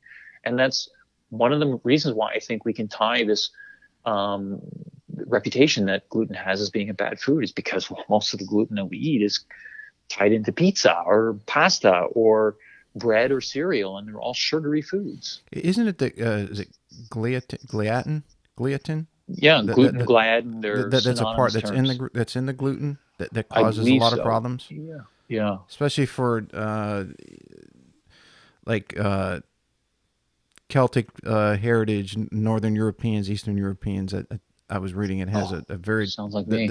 Yeah, me too. That they don't react very well to it. That it wreaks a lot of havoc in the system. Yeah. So so when we're talking about carbohydrates, I would just say that we're in North America. Carbohydrates are just all around us. It's part of our economy. Most of the things that we grow are, in terms of grains, in terms of foods that we can preserve, store, and use later for feed materials and other things, they tend to be high carb, wheat and rice and, things that you can go and buy in bags, on the store shelf, and they'll be there 10 months from now because they'll last forever. I before I met Dan, Justin Price was one of his students, and I had worked with Justin for a number of years. And as I was, this is 10, 15 years ago, as I was getting more into the Czech philosophy and the eating healthier, meaning removing refined carbohydrates and so on. And one day I asked him, I said, well, if it's all about not eating grains, how come that the Egyptian hieroglyphics have grains repeatedly throughout them? You know why? Because they ate the whole grain. And that's why they had such terrible teeth. Because they stored the grains, and there was sand in there and stuff, and it was just not refined. It's it's a perfectly good nutrition if you eat the seeds, because the amount of work that you have to do chewing wise to get to the goodies within the seeds, you're going to end up eating about 20 or 30 seeds before you're full anyways. But if you have like 50 or 60 seeds in one slice of bread, and it takes you 2 seconds to chew it and swallow it, there's a relative difference there. And there's no real basis for having a discussion about it, because it's a completely different, the milling process was different. The mills were leaving grinding stone dust into the seeds. It was just not as efficient. The flour that came out of it was very different than ours.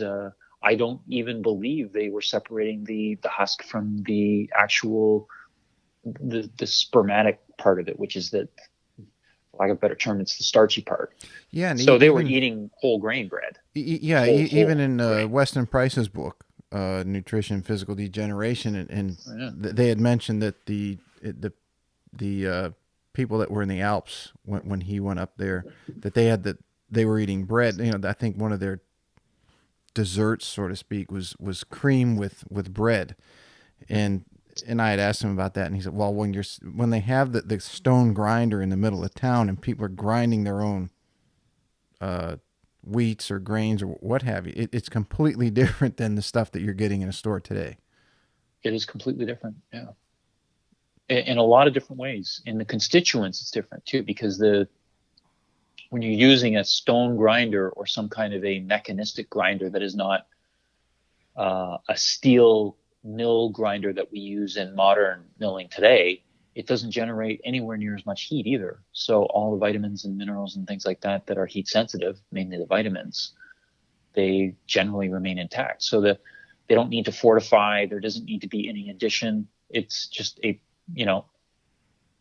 sustains itself. The seed is pretty much what you see is what you get, kind of thing. So, is there any bread out there now that people could buy it at a grocery store online that will be somewhat comparable to that, or at least I hate to use bad tag words, but let's say it would be a healthy bread, or is it something that somebody would have to make themselves? Well, I would just say no to all counts, only because I should have known better. Because it presents it will defeat me to try and offer guidance in that area, because there's none to give. You're not going to get any good out of that, because if you're an American and you live in and amongst the foods that are available here, the problem with this is you're going to be surrounded by all these alternatives. And if you continue to make bread an essential portion of your diet, which is fine, if you like it and you want to do it, then it's fine. But the problem is, if you're seeking to remove carbohydrates to keep them at bay, any kind of bread is going to make that very challenging for you. I mean, if you grow your own wheat in the backyard and you harvest it and you grind it on your own, I mean, that who knows, could be totally different. I don't think anybody in today's society is going to go through that process. But it's impractical. It becomes impractical for me to say, oh, well, there's this bread. If you go to this store and it's, they put nuts in it and stuff. I mean, just go get the nuts. You know what I mean? Like, get away from, my suggestion is just get away from the whole pattern of the connection that we have to bread, if you can.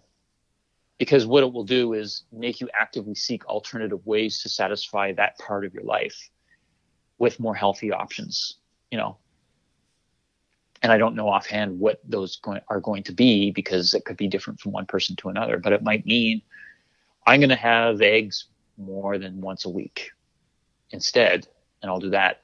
I'm going to go buy, egg wraps at they're like these little tortilla things that are made from egg and cauliflower. Pretty amazing. And I'm going to do roll-ups for my sandwiches instead, and that'll be my way of doing it. And then you're piloting yourself into a different way of going out and shopping, when you're thinking about, okay, I got to get my lunches, I got to do this. I'm not eating bread anymore, so I got to go to aisle whatever to get my whatever alternative whatevers. And then but it's not bread. And that whole aisle, you just leave it behind, And that's the best advice I can give to anybody who grew up like I did, which is cereal and breads were an emotional staple as much as a food staple. I love peanut butter and jam sandwiches. They were easy to make. I would make them all the time. I would just shove them down. I had those every day for lunch.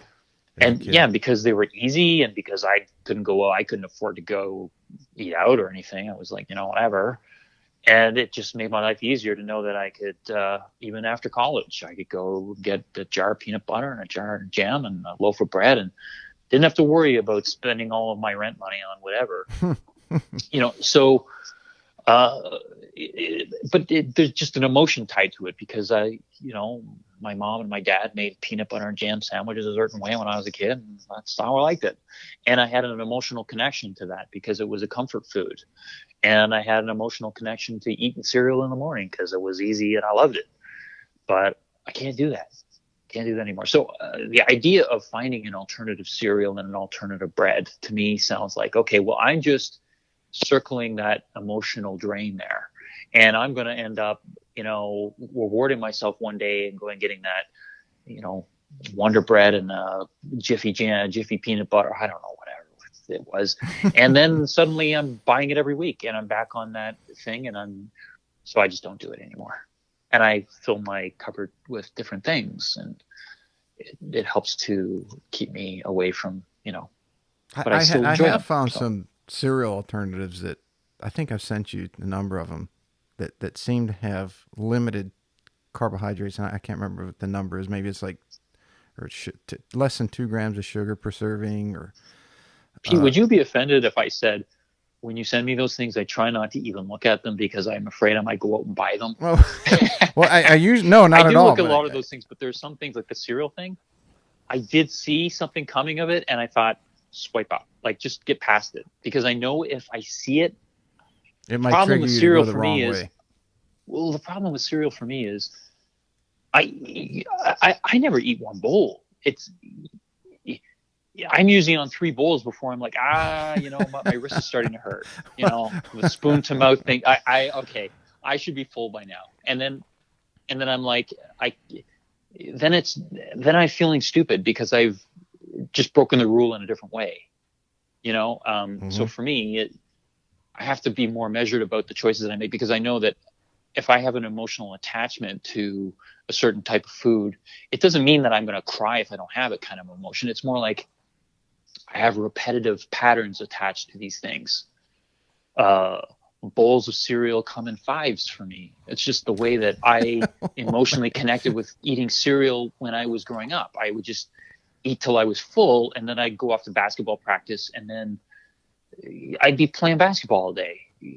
So that connection was meaningful to me because I burn it all off. Mm-hmm. But as an adult, I don't play basketball 5 hours a day anymore. I just can't do it. It's I can't do that.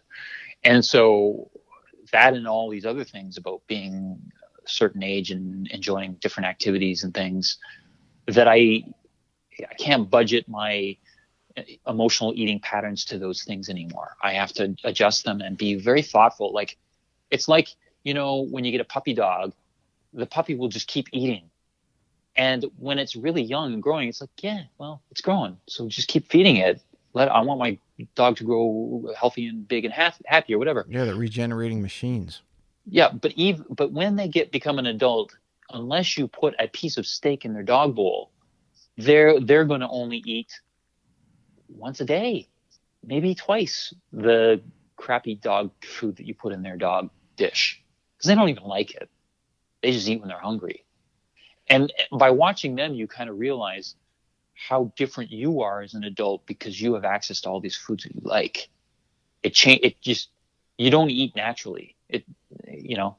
Well, I mean, as I'm approaching 50, I just turned 49, and talking to other friends who are, give or take 5 to 10 years either side, and then as we discuss things like this, I got one friend that he goes to Vegas a couple times a year, maybe more, and he used to always get the buffet. Well, the 20-ounce ribeye, and he said, and after a night of playing Is that cards, in the buffet? I don't know. Well, it depends on where you go. Maybe it's he tends to stay at the nicer places, so I'm thinking he probably goes to some of the higher end restaurants. But he gets a 20-ounce ribeye, so I used to knock that back, and maybe half a potato and then a bowl of salad. Wow. He said, and I think he's about 54 now, and he said, I can't get through half of it anymore. Yeah, I mean, it's like, yeah, we're that's getting old. Right. Yeah. And that's still a lot. You get 10, 11 ounces of steak. That's it just starts piling up. It doesn't get through. It just sits there. And does that have a negative effect when you start, if you're eating too much, even if it's lean protein? Steak? Steak. Are you hoping there's a special rule for steak? No, because I've eating. adapted to cut mine. If I eat too much, then I just have, I don't produce enough other chemicals to digest it, and it just sits there, and my body's not. It's so conditioned now. It's pretty unlikely it's going to sit there. Well, but I'm conditioned you're not going to see a to T-bone come out when you sit up and you look at what's in the toilet bowl. You're going to see poop. You're going to see brown stuff. And that's the thing is, It's brown stuff because there are bacteria in there that will help you digest steak if you don't digest it yourself. The problem is you will pay a price for that, because any organism that puts stuff in its mouth is going to poop out other stuff. Mm-hmm. Any bacteria that helps you to digest that undigested steak is going to poop out chemicals. And those things are going to cause problems. We are starting to show it's going to take another 50 years. So most of us will be dead by the time we figure this all out, but we're figuring it out now. And I think you should pay attention, because a lot of these chemicals, we're starting to see associations between those chemicals and diabetes and mortality, heart disease, dementia, all of them. And we're just going to learn more as time goes on. So what are we waiting for? The answer to your question is, what happens to the steak if you don't digest it? It doesn't just sit there. And most of us, it doesn't. Some of us, it does. I mean, if you have really bad constipation, then you'll understand that some of us do. But by the most part, most of us, it will move eventually, and it will come out the other end, but you will pay a price for it. Mm-hmm. And it could be your joints. It could be screwing up your joints. And that might be the reason why you're not 100% when you go to sleep after a long game of golf, and you don't feel like you're 100% the next morning.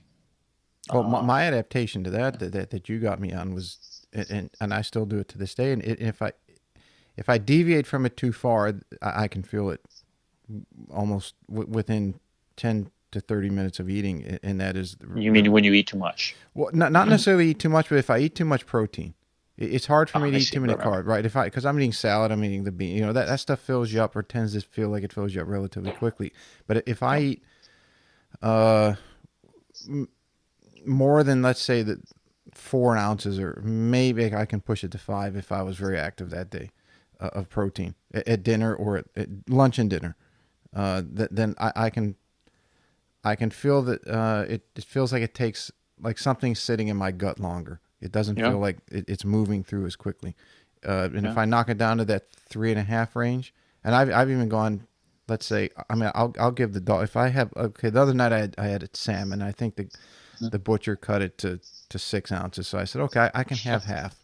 And I kept it to half, and between the two dogs, I gave them the other half. They got a quarter. Jeez, lucky dogs. Oh, they loved it, and they couldn't believe they liked the salmon.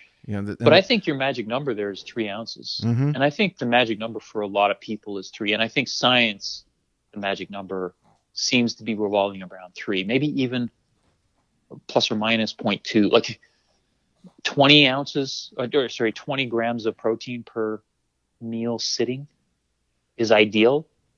Meaning, if you were to ask yourself the question, if I put this 20 grams of protein into my body right now, are my muscles going to use all 20 of it? And the research is kind of going, yeah, I think you're dialed in on that one. And then if the number goes up to 25 grams, which is kind of closer to your, a little over 3 ounces maybe, mm-hmm. then it's like, we might be able to get 23, 24 of those grams all packed away. They'll go where they need to go. But you're starting to move into that territory where, okay, well, now we're talking about what's in your blood at this point. We're starting to say, well, maybe 3 of those grams is going to have to go an alternative quote unquote route, which basically means it's going to go back to your liver, and your liver's going to fool around with it a little bit, see if it can make something your body needs, or, if for anything else, it'll cut the protein part of that off and take the rest of it and turn it into a carb. Yeah, I was going to say, over protein turns into carbohydrates, doesn't it? Yeah, I mean, it's invariably going to move in that direction. So, so a cautionary note is, for those guys who are into, a pound, a gram per pound, mm-hmm. you might find that it's going to be a lot of small meals during the day to really make the use of it that you're hoping for.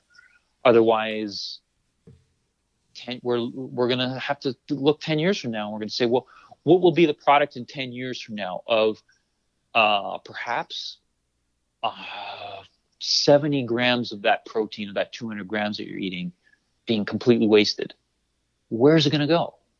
How much of it won't be digested? That means you're creating toxins in your gut. how much of it will sit in your blood and not get used. That means you're training your liver to turn protein into carbs. Is that really what you want? You got all these kind of things that are tied up that are level 2, level 3, level 4s below the part that you see going into your mouth. You get all these levels of interaction that go on that you could be really crappy at some of those levels, and you have to find ways to compensate. And often what it means is, level 3 doesn't work for you. It's like kaput. So that means it doesn't matter how well you digest that 25 grams of protein you keep putting in your mouth.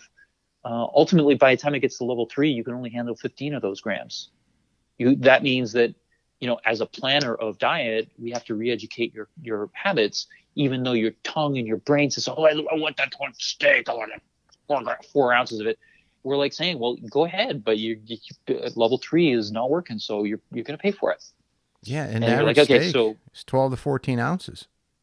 Well, yeah, I'm trying to help you out here by using these more conservative numbers. But yeah, of course, if we're Americans, we're whatever, we live in North America, that's where we're going to eat steak. So unfortunately, there's a price to pay. And the problem is, if you're a guy, or I don't know why I keep talking about guys here, if you're a person who eats a food and you don't have an immediate reaction to that food, then you will never associate the long-term detriment of eating that food, because it won't be an immediate reaction. So if, like, for example, you ate ice cream and you feel really good, but then, 10 years later, you're eating ice cream and it's giving you diabetes and arthritis, it's very difficult for a lot of people to make the connection between arthritis and ice cream, because it's not like their knees hurt right after eating ice cream. It might hurt 3 days later after the ice cream's been digested and your body can't use a lot of it. You build it into fat, and then your fat cells are getting so big they're starting to, I don't know, for lack of a better term, rub against each other and create inflammation. And then guess what? You're getting inflammation, and now it's affecting your knee. But how do you make that connection? It's 4 days later. You know what I mean? Mm-hmm. So that is the problem with food science is you can't just blatantly say, oh, well, you weigh this much, your body fat is this, you want to lose weight, we're going to put you on a high protein, low fat diet, blah, blah, blah. You need to find out more about how the body interfaces with food in order for you to say, well, actually, we're going to go put you through the process. We want you to lose weight. But high protein, low fat is not going to work for you. I'm sorry, because you are having so much trouble with your protein that we have to find a different angle to deal with this, or we have to find a way to make sure that you can process your protein so we can put you on that type of diet. And that's why you have a lot of these people coming out of these different types of, environments where there's a cookie cutter kind of diet program that everybody does, that a lot of people just say, oh, that was a waste of my money. It didn't work for me. It's like, oh, well, it's because you're unique. And we've got to figure that out. So the keto diet's gotten a lot of publicity over the last few years. Where would that fall into the? I mean, from what I'm hearing you say, and it's because it's heavy fat, and then protein, and little to no carbs. So yeah. Would that be? And it seems to be beneficial to a lot of people. It is, because if you have somebody that does a keto diet by eating lots of fat and lots of protein and low carbs, which, it's going to be one or the other. It's going to be eating a lot of protein and not turning that protein into carbs through the liver, then that can produce a keto diet. But eating fat is easy, because you can't use fat in any way other than to produce ketones. Mm-hmm.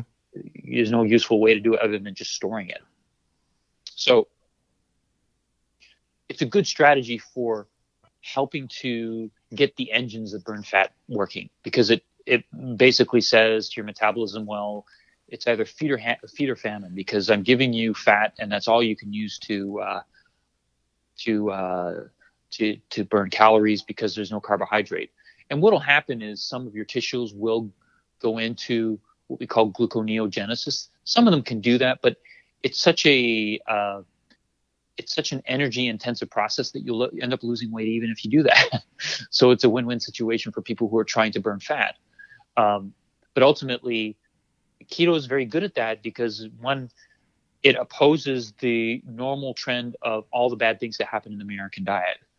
And that is by removing carbohydrate and its effect on the metabolism, its effect on insulin, and the effect of insulin on the sensitivity of tissues for using the calories that insulin tends to transport, which is usually carbohydrate and to a large degree protein as well, or amino acids, and to a lesser degree to fat. But if you take insulin out of the equation by removing carbohydrates, you reverse all the processes that insulin kind of adopts to create fat and put on weight, which is really good. Mm-hmm. Is it healthy for you? Is it unhealthy? We keep getting these reports coming out saying, well, keto isn't healthy for you because it makes you more insulin resistant. It should do that, but it's not a bad thing. And I don't know how to explain it without going into too much detail, but I'll try and do it in one sentence. Insulin resistance is different than high blood sugar. There are two different things that happen to be associated with each other. They are combined when you talk about diabetes. And every wrongness that medicine has done over the last couple generations about diabetes and diet has been attached to misnomers associated with the effect of carbohydrate on insulin. And what a lot of doctors have been doing who've written books about ketogenic diet or Atkins diet and things like that have been trying to educate people to say, don't get too attached to these terms because they mean different things under different circumstances.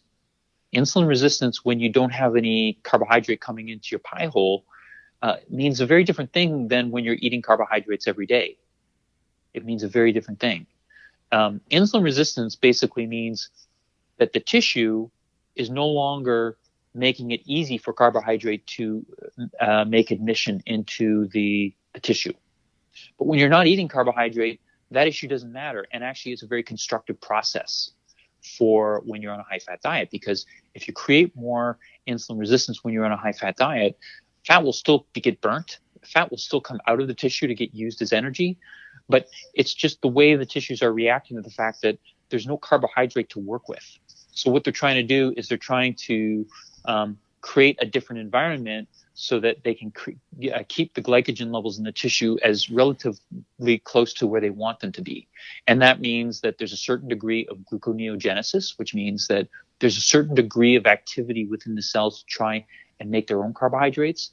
And when they do that, it tends to reverse the flow of activity of carbohydrates from coming in from outside of the cell to being produced within the cell.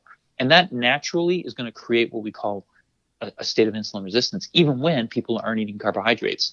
But all these studies are coming out saying, oh, well, it's encouraging diabetes because it's encouraging insulin resistance. But they're leaving out the most important part, which is, but we're not eating any carbohydrates. So insulin resistance when you're not eating carbohydrate is a perfectly viable adaptation of a tissue to its current environment, which actually is an encouraging sign that it's going through this adaptation very successfully and doing what you want it to do. So, it's just, and this is all for those of us who are in the medical community. This is all basic science, basic physiology, basic biochemistry, stuff that we learned and we all got all of our high scores in because, of course, medical doctors are geniuses, right? They're always the guys who scored highest on their tests when they're in elementary and high school. That's why they got into med school. But the problem is the processing element of this information. You can memorize all the data on the planet, but if you cannot process it, you're no more useful than somebody who struggled to learn how to read. And that is the problem with this community at this time is there's a real departure from understanding the science, understanding the pharmacology, understanding all these different types of sciences that are involved in the human body and integrate them into practical understanding of what they mean under certain circumstances. And this whole discussion we've had for the last couple of generations about, diabetes and it's not sugar, it's triglycerides and cholesterol and you're eating too many eggs and cheese, whatever. It's just the amount of effort that these studies have tried to manipulate data to try and give us an idea of what's going on when in fact it's just a bad science on top of bad data, trying to find creative ways to express this, to send the message that they're trying to convince the public to continue to follow the recommendations of your, take your metformin and, continue to eat your cornflakes and, your glass of your skim milk in the morning and all these really stupid ideas that are harming people, not helping them. When in fact, what we need to do is always be willing to break the chains that tie us to these theories by furthering the integration of practical common sense information and seeing how it applies through research. And we can reinterpret a lot of the research that's saying, don't do ketogenic diets by saying, oh, you're wrong. Do ketogenic diet for these reasons, because the data actually is the output of the data is actually encouraging to us, not discouraging. So, the same can be said about, things like cholesterol and, there are just a lot of these data points that seem to chain us to this idea that all these things are bad when in fact they are essential to life. Well, yeah, it's like even the cholesterol. Animals. When LDL cholesterol is up, and by up I mean let's say anywhere from 200 to 260, as far as today's standards are. But if inflammation markers are significantly low, it's like is that higher cholesterol really a bad thing? And the answer is a tentative no. The fact is, the interventions that we've taken through diet for, again, we're going to go back a couple generations, haven't changed statistically the outcomes, the mortality, and the severity of heart attacks for individuals who've chosen to continue to eat the way that they want to eat, as opposed to those who've made real efforts to change their diets, to remove cholesterol, to remove animal proteins, to remove cheese and butter and replace it with vegetable oil-based alternatives.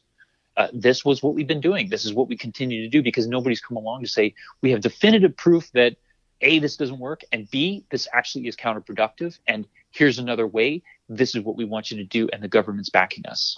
There's just not there.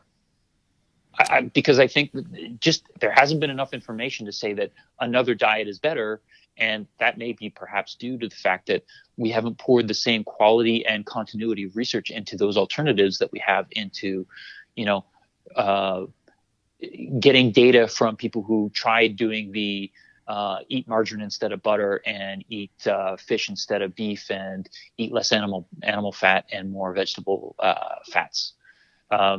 Has shown even limited data, but enough limited data for people to say, oh, well, it moved the dial, and you have a 1 in 200 chance of living longer on this diet as opposed to, the other standard American diet. So let's do that.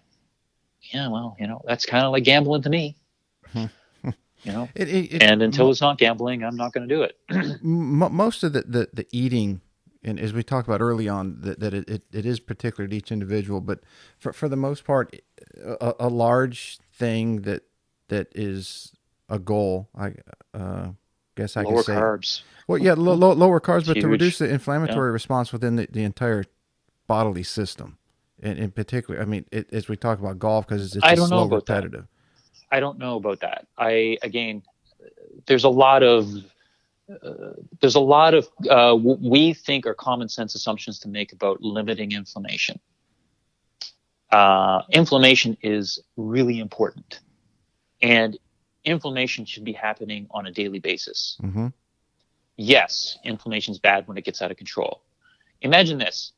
Imagine looking at your clock. You wake up at 7 a.m. You go to bed at 10 o'clock at night. And in that space of time, you have the morning, you have lunchtime and afternoon, you have the evening, and then you go to sleep. And let's just say that the morning hours when you're most awake are when you don't want to produce inflammation. So, and that's when let's say that's when you do all your physical work. You're a farmer, digging through hay and milking cows. I don't know, whatever it is you do, driving tractors and stuff. And then you have your lunch, and then the afternoon is kind of slowly switching over time. You're still doing work, but your body's starting to switch over, because by about 5 or 6 in the evening, you're going to be going into relaxation mode. You're going to have your dinner and you're going to relax, and then you're going to eventually go to bed. Most of your inflammation, you might hope would happen between 6 p.m. and maybe midnight, because most of that time you're not physically working. So you're not, if you're inflamed, you're not going to feel, I can't work. I got to take the day off. I can't earn my pay. You're going to be like, I feel like crap, but I can, going to go to my lazy boy and watch a movie or whatever. You can do that. So, having that rotation is really good if you have all your inflammation between, 6 p.m. and 12 midnight. And then part of that, you're sleeping through it. So that's awesome. And then by the next morning, you're not inflamed anymore. Now, so that's how you want your body to work. Inflammation is like a bunch of brooms. Okay, so your immune system is ramping up the broom production at dinner time, so that when you're relaxed later in the evening, these brooms can go out and clean up all the mess you made from the day before. And the hope is by midnight, that cleaning's been done, the floor is clean, and all the bare spots that have kind of been injured have now been cleaned up. And then what can happen is while you're sleeping, growth hormone and your immune system go in there and deposit new fresh tissue and lay it out, so that the next morning you come and the hallway's nice and clean and it's all buffed and everybody's slipping and sliding all over the floor because it's so clean. And that's the way you want it to be. That's kind of the way you want it to be. So you don't want inflammation happening in the morning, because that theoretically means then you didn't clean up enough. And the cleaners have been working all night, and the floor is just like completely bare now and needs to be relaid. New tiles need to be put on. You need to put a buff of, put a clear coat on it. And that's going to ruin the whole day, because nobody's going to be able to walk on the floor that day. That's not what you want. So inflammation is a good thing. It's just when the conditions in your lifestyle disincentivize your body from turning it off when it needs to be turned off and turning it on when it needs to be turned on, then you're going to suffer ill repair. And then the next day, your body's not going to work as well, or you're going to have to be walking on that floor that's got that clear coat on it. Now that clear coat's stuck to your shoes. You don't want to be baling hay and milking cows and driving tractors, with paint stuck to your ass. That's not inflammation. That's not a practical use of inflammation for you. Because, it's gross. It's stuck to your butt, your underwear is stuck to it, and you're walking around and it's drying all over the place, and you stink, and it's just not practical. That's the whole thing about inflammation, is it has its place. It should be cleared out at a certain time. And yes, there are foods that the whole idea of encouraging inflammation is this discrepancy between the fats you eat that are more inflammatory and the other fats that are anti-inflammatory. That's just a small part of the equation. But we've indoctrinated that as the whole part of the conversation for the last 20 or 30 years now, because of, the invention of flaxseed oil and black currant oil and all these omega-6 and omega-3 oils become so popular. Really, they became popular as a marketing concept that went behind the sale of oil extracts that had become very popular in the 90s. And then people were so proud that they understood the thromboxane pathway and the glycotriene pathway and all that stuff, that they were like, oh, I'm so smart. I know all about inflammation. You do, a part of it, but there's a whole bunch of other events that are involved in that process that we don't even look at, because we thought we finished that discussion 30 years ago. It's still an unfinished discussion, because there are other parts that contribute to that, the circadian hormone rhythms and things like that, like cortisol and testosterone and progesterone and growth hormone and all these different hormones that help to mediate the flow and ebb, the timing of inflammation. We have obesity and all of the intervening signals that are partly involved in the leukotrienes and the thromboxanes. And that's why things like Tylenol and Celebrex and things like that have always worked so well, because they interrupt that part of that piece. But that piece is the pinnacle of a whole bunch of metabolic underpinnings that express those pathways. And it's not just that we're deficient in fish oil or that we, whatever, some other thing, omega-6 and omega-3 ratios and things like that. It has to do with all of the things that set off the process to begin with that are somewhat controlled by a balance of different fats. But that's really more of a marketing influence on that theoretical pathway than it is a practical application of that pathway. There are other underpinnings that are more important. Like I said, hormones are really important, but being obese, having cells that are packed full of nutrients that are insulin resistant, that are not comfortable in the environment that they're being shoved into, that are creating physical forces that are rubbing against their neighboring cells, but also biochemical forces that are reacting to the insulin resistance and the other different factors like blood flow changes as you get older. And when I talk about blood flow, I talked about blood flow. God, we've been talking for almost 2 hours now. About an hour ago, we talked about what if your knee doesn't have enough blood flow and you're walking around on a golf course, degenerative force right there. Because, and I'm not saying that because you've been standing for an hour playing golf and torquing and twisting, that only 10% of the blood that should be going through your lower back is going through there now. I'm talking about maybe 87 or 88% instead of 96 or 97%. That small change is enough to create degenerative forces and to induce, when the immune system goes in there to try and repair it, if there's not enough oxygen for the immune system cells that are in there trying to repair it, what happens is those cells will change their activity and create more inflammation. And all that stuff will have nothing to do with the thromboxane and leukotriene pathways and getting those all set up. Even if you're deficient, that pathway will still continue to be inflamed if you have immune cells that go in there with their brooms and don't have enough oxygen to work with. They'll die in there. And when they die in there, they'll spill all their contents in there. And instead of cleaning things up, they'll burn more holes in the floor. And then you'll wake up the next morning and again, your floor won't be finished and you'll get, whatever we talked about, all that bad stuff. So layers and layers of stuff. So really important is, what are the things that I can do to help to maintain my circulation when I'm 40 years and older?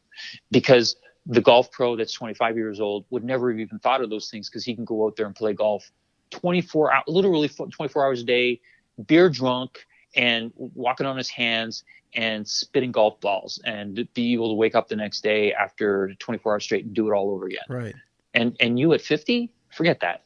You can play a couple hours, come home, and if you don't concentrate on staying awake, you might just fall asleep right in front of the TV before you even turn it on.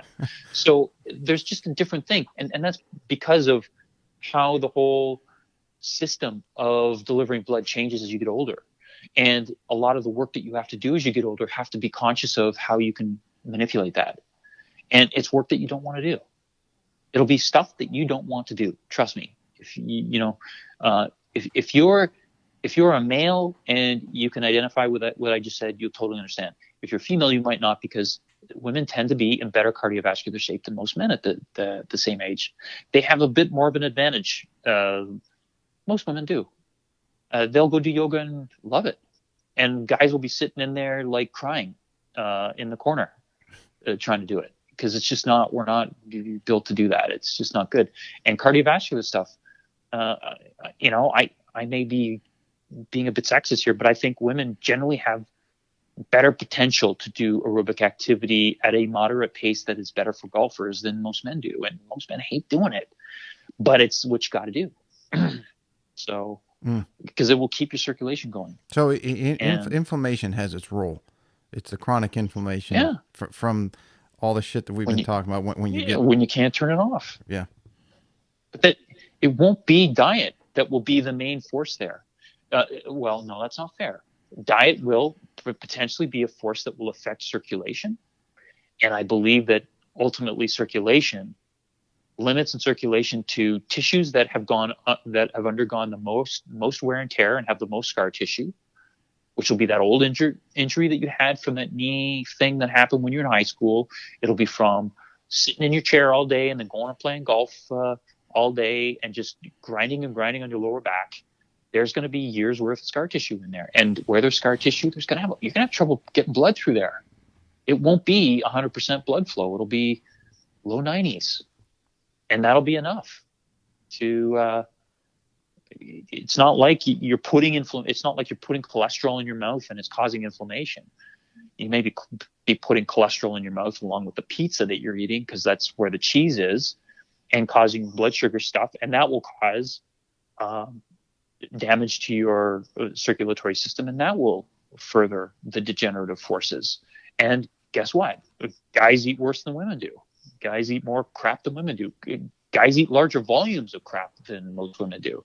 And why do guys have heart disease? Well, we shovel more food in our mouths than most women do. It's probably because we grew up wanting to be bigger, so we could impress some girl we wanted to, go on a date with. Vicious cycle, isn't it? All these, stupid things that we learned when we were. For me, I was probably competing with my brother. He was eating off my plate when he was done his plate, and it pissed me off. So, I keep shoveling it in faster to keep up with, whatever. But I was also a skinny kid, and I know what I was thinking of when I was an adolescent. I was thinking about girls, and I was thinking about wanting to be better, whatever. And I was skinny, so I ate more, and I ate a lot, and I got used to it. And as an adult, my capacity for eating is, on a 24-hour, it's pretty much, I've never met anybody who can eat as much as I can if I put my mind to it. But I can't do that anymore. Paid a price for it. I used to be like that with baked goods and sweets. I mean, I would sit there and eat half of a pie or cake or the whole thing, and people would say, doesn't that make you feel sick? I had no idea what they were talking about. I had not ever experienced an insulin rush until I cleaned up my diet in my mid to late 30s. Tried it again. And then when I would try to do that, then I would, oh man, I really feel like shit. Yeah. So it wasn't until I started to make the adjustments that I realized how much or how bad it was. And now if I do it, like I told you earlier, if I can have a couple cookies after dinner. If I have one or two more, it's like, oh, I shouldn't have done that. No. I got to ask you one more thing, because we've been going for quite a while, and I don't want to take. I want you to come back. I want you to have enjoyed enough to come back, and I keep you too long, you're not going to do that. One of the genesis that when I reached out to you some time ago to come back on again was I was seeing a lot of things on social media about with people I follow, and that has to do with water intake. And we touched on this the last time you were on. But I mean, there's so much out there, and most of it revolves around either drink half of your body weight in ounces or drink the 8-ounce glasses a day. And you and I have had enough discussions that said that it's just not true, or it's not backed by anything, any hard data. And especially for a sport like golf, where people are outside quite a bit. And so I think giving them some direction. I mean, if you're outside and it's 95 degrees, yes, you're going to have to drink a lot of water. Yeah. But this time of year, we're moderate temperature, 75 to 77. Yeah, well, there's nothing like somebody who has a really good experience with something and wants to tell everybody. I really think that tends to be where a lot of these health staples come from, is, somebody drinking a lot of water and feeling better. And there are people out there who drink a lot of water and feel better. So I can't argue with somebody who says, well, I feel better. I'm like, okay, well, I can't argue with you. But when somebody asks me, like, point blank, does everybody need to drink more water? I can't help but think, okay, well, what's the practical reason for this?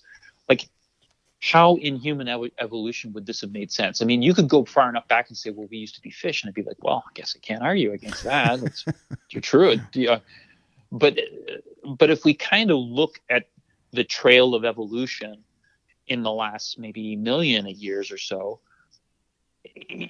you could say that most civilizations thrived close to water. But it's not because they were standing next to the water with glasses in their hand, socializing all day next to the water tank. They weren't drinking all day. They drank when they were thirsty. And I think there's something more valuable than saying, well, somebody said that they feel better when they drink lots of water, so I want to try it. I'm like, hey, try it out. See how you feel. Go for it.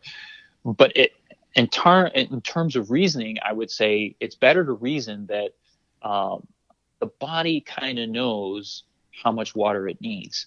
The disadvantage of getting everybody to drink water is the other half of the pendulum are going to be people that don't hold on to the water the same way that the people who drink a lot of water and feel really good do. And what happens is those individuals that tend to pee a lot of water out that they drink, they might think, well, I'm cleaning my kidneys out. This is really good. But what I might also say is you're peeing out all the minerals that your body is trying to hold on to too, though.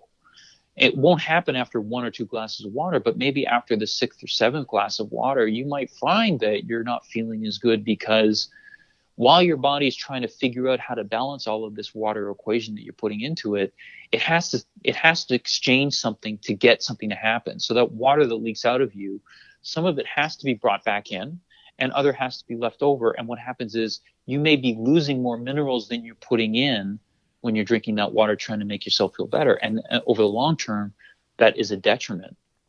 So I don't ever recommend water drinking as a therapy for patients unless there's a specific reason to suggest it. And those reasons are very specific. And so by and large, my impulse say, no, I think that's crap. Yeah, I say that only because there's so many reasons for you not to do that. Well, as I look at my own, where we found I had issues with my gut with the limited hydrochloric acid that it was producing or wasn't producing. Obviously, I was, as a kid growing up, as we discussed, you have an affinity for carbohydrates. That was probably a large part. The other part was I used to drink a ton of water. Now, whether that was because I was playing pro golf and I was out in the heat all day, or I was just, it was all over the place, 15 to 20 years ago, it was like, I think that reached its peak.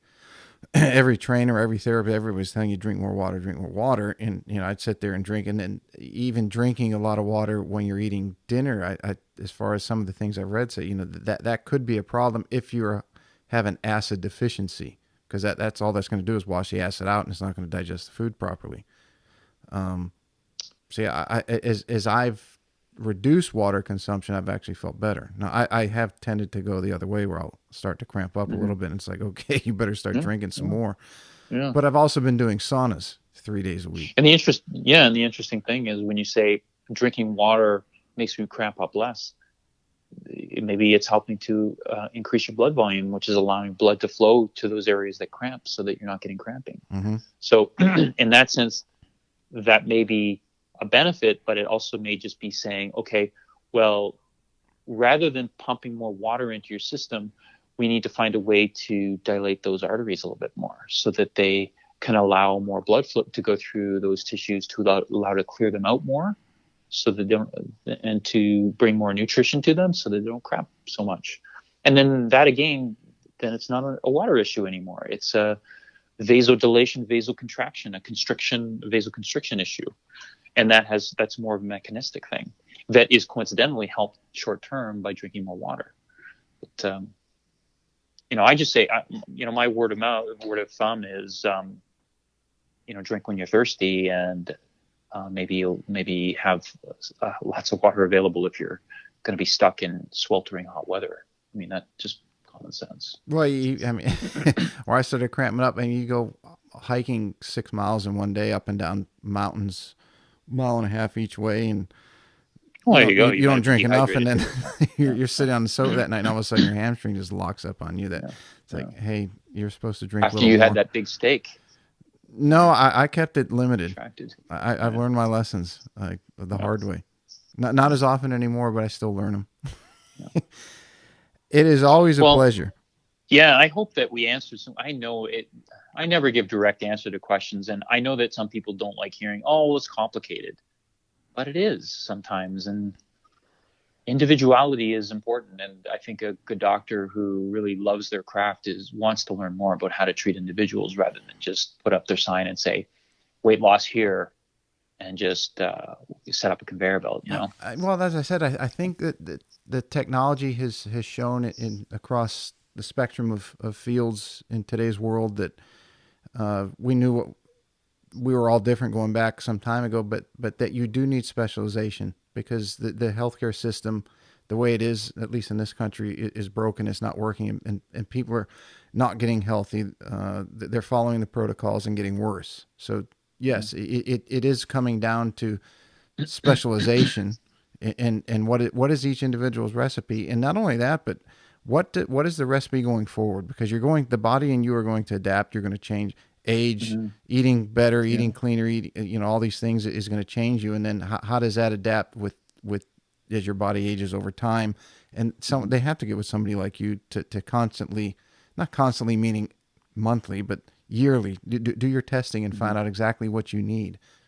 So yeah, it is very important. It is complicated, and that's why someone should call someone like you, or they can call Dan or myself to get in touch with you. If they want to, if they really want to find out specifically how they're different, and as we all are, then that's the thing that you need to do if you want to be healthy and if you want to age gracefully. Yeah, if you're somebody who really wants to know why you're doing stuff, that's important to. But before it becomes somebody a problem, because you're going to be learning some stuff, and some people are like, just give me the pill. And that's just a personal choice, but most of the people that I see they're well aware enough through referrals like yourself and Dan that there's a story that we're gonna tell a story. It's not just gonna be take this pill and call me in a week. That's part of how it is to learn, is to learn about yourself, is to get information and see how it fits. Well, usually at the end of shows, I ask everybody where they're talking or how people can follow you on social media, get a hold of you, look at your website. But I know that I don't do anything. That you don't do anything.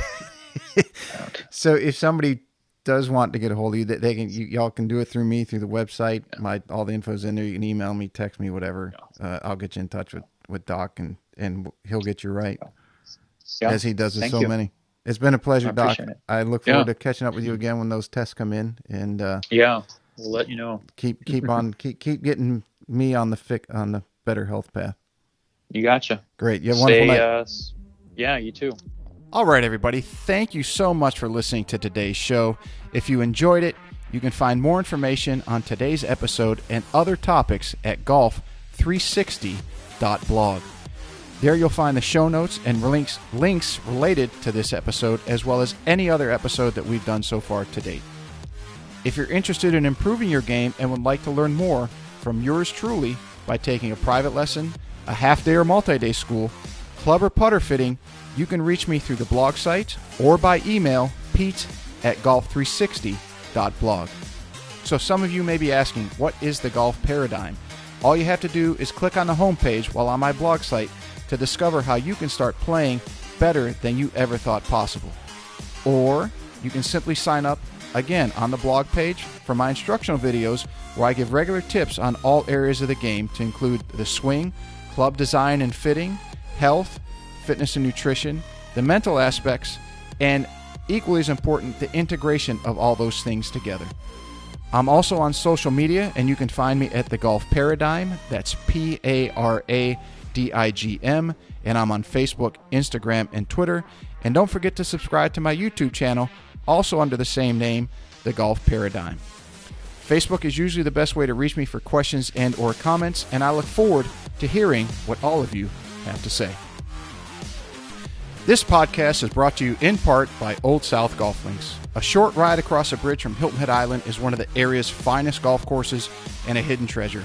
Set up on towering pines and ancient oaks with sweeping marsh vistas, truly makes Old South Golf Links a one-of-a-kind golfing experience.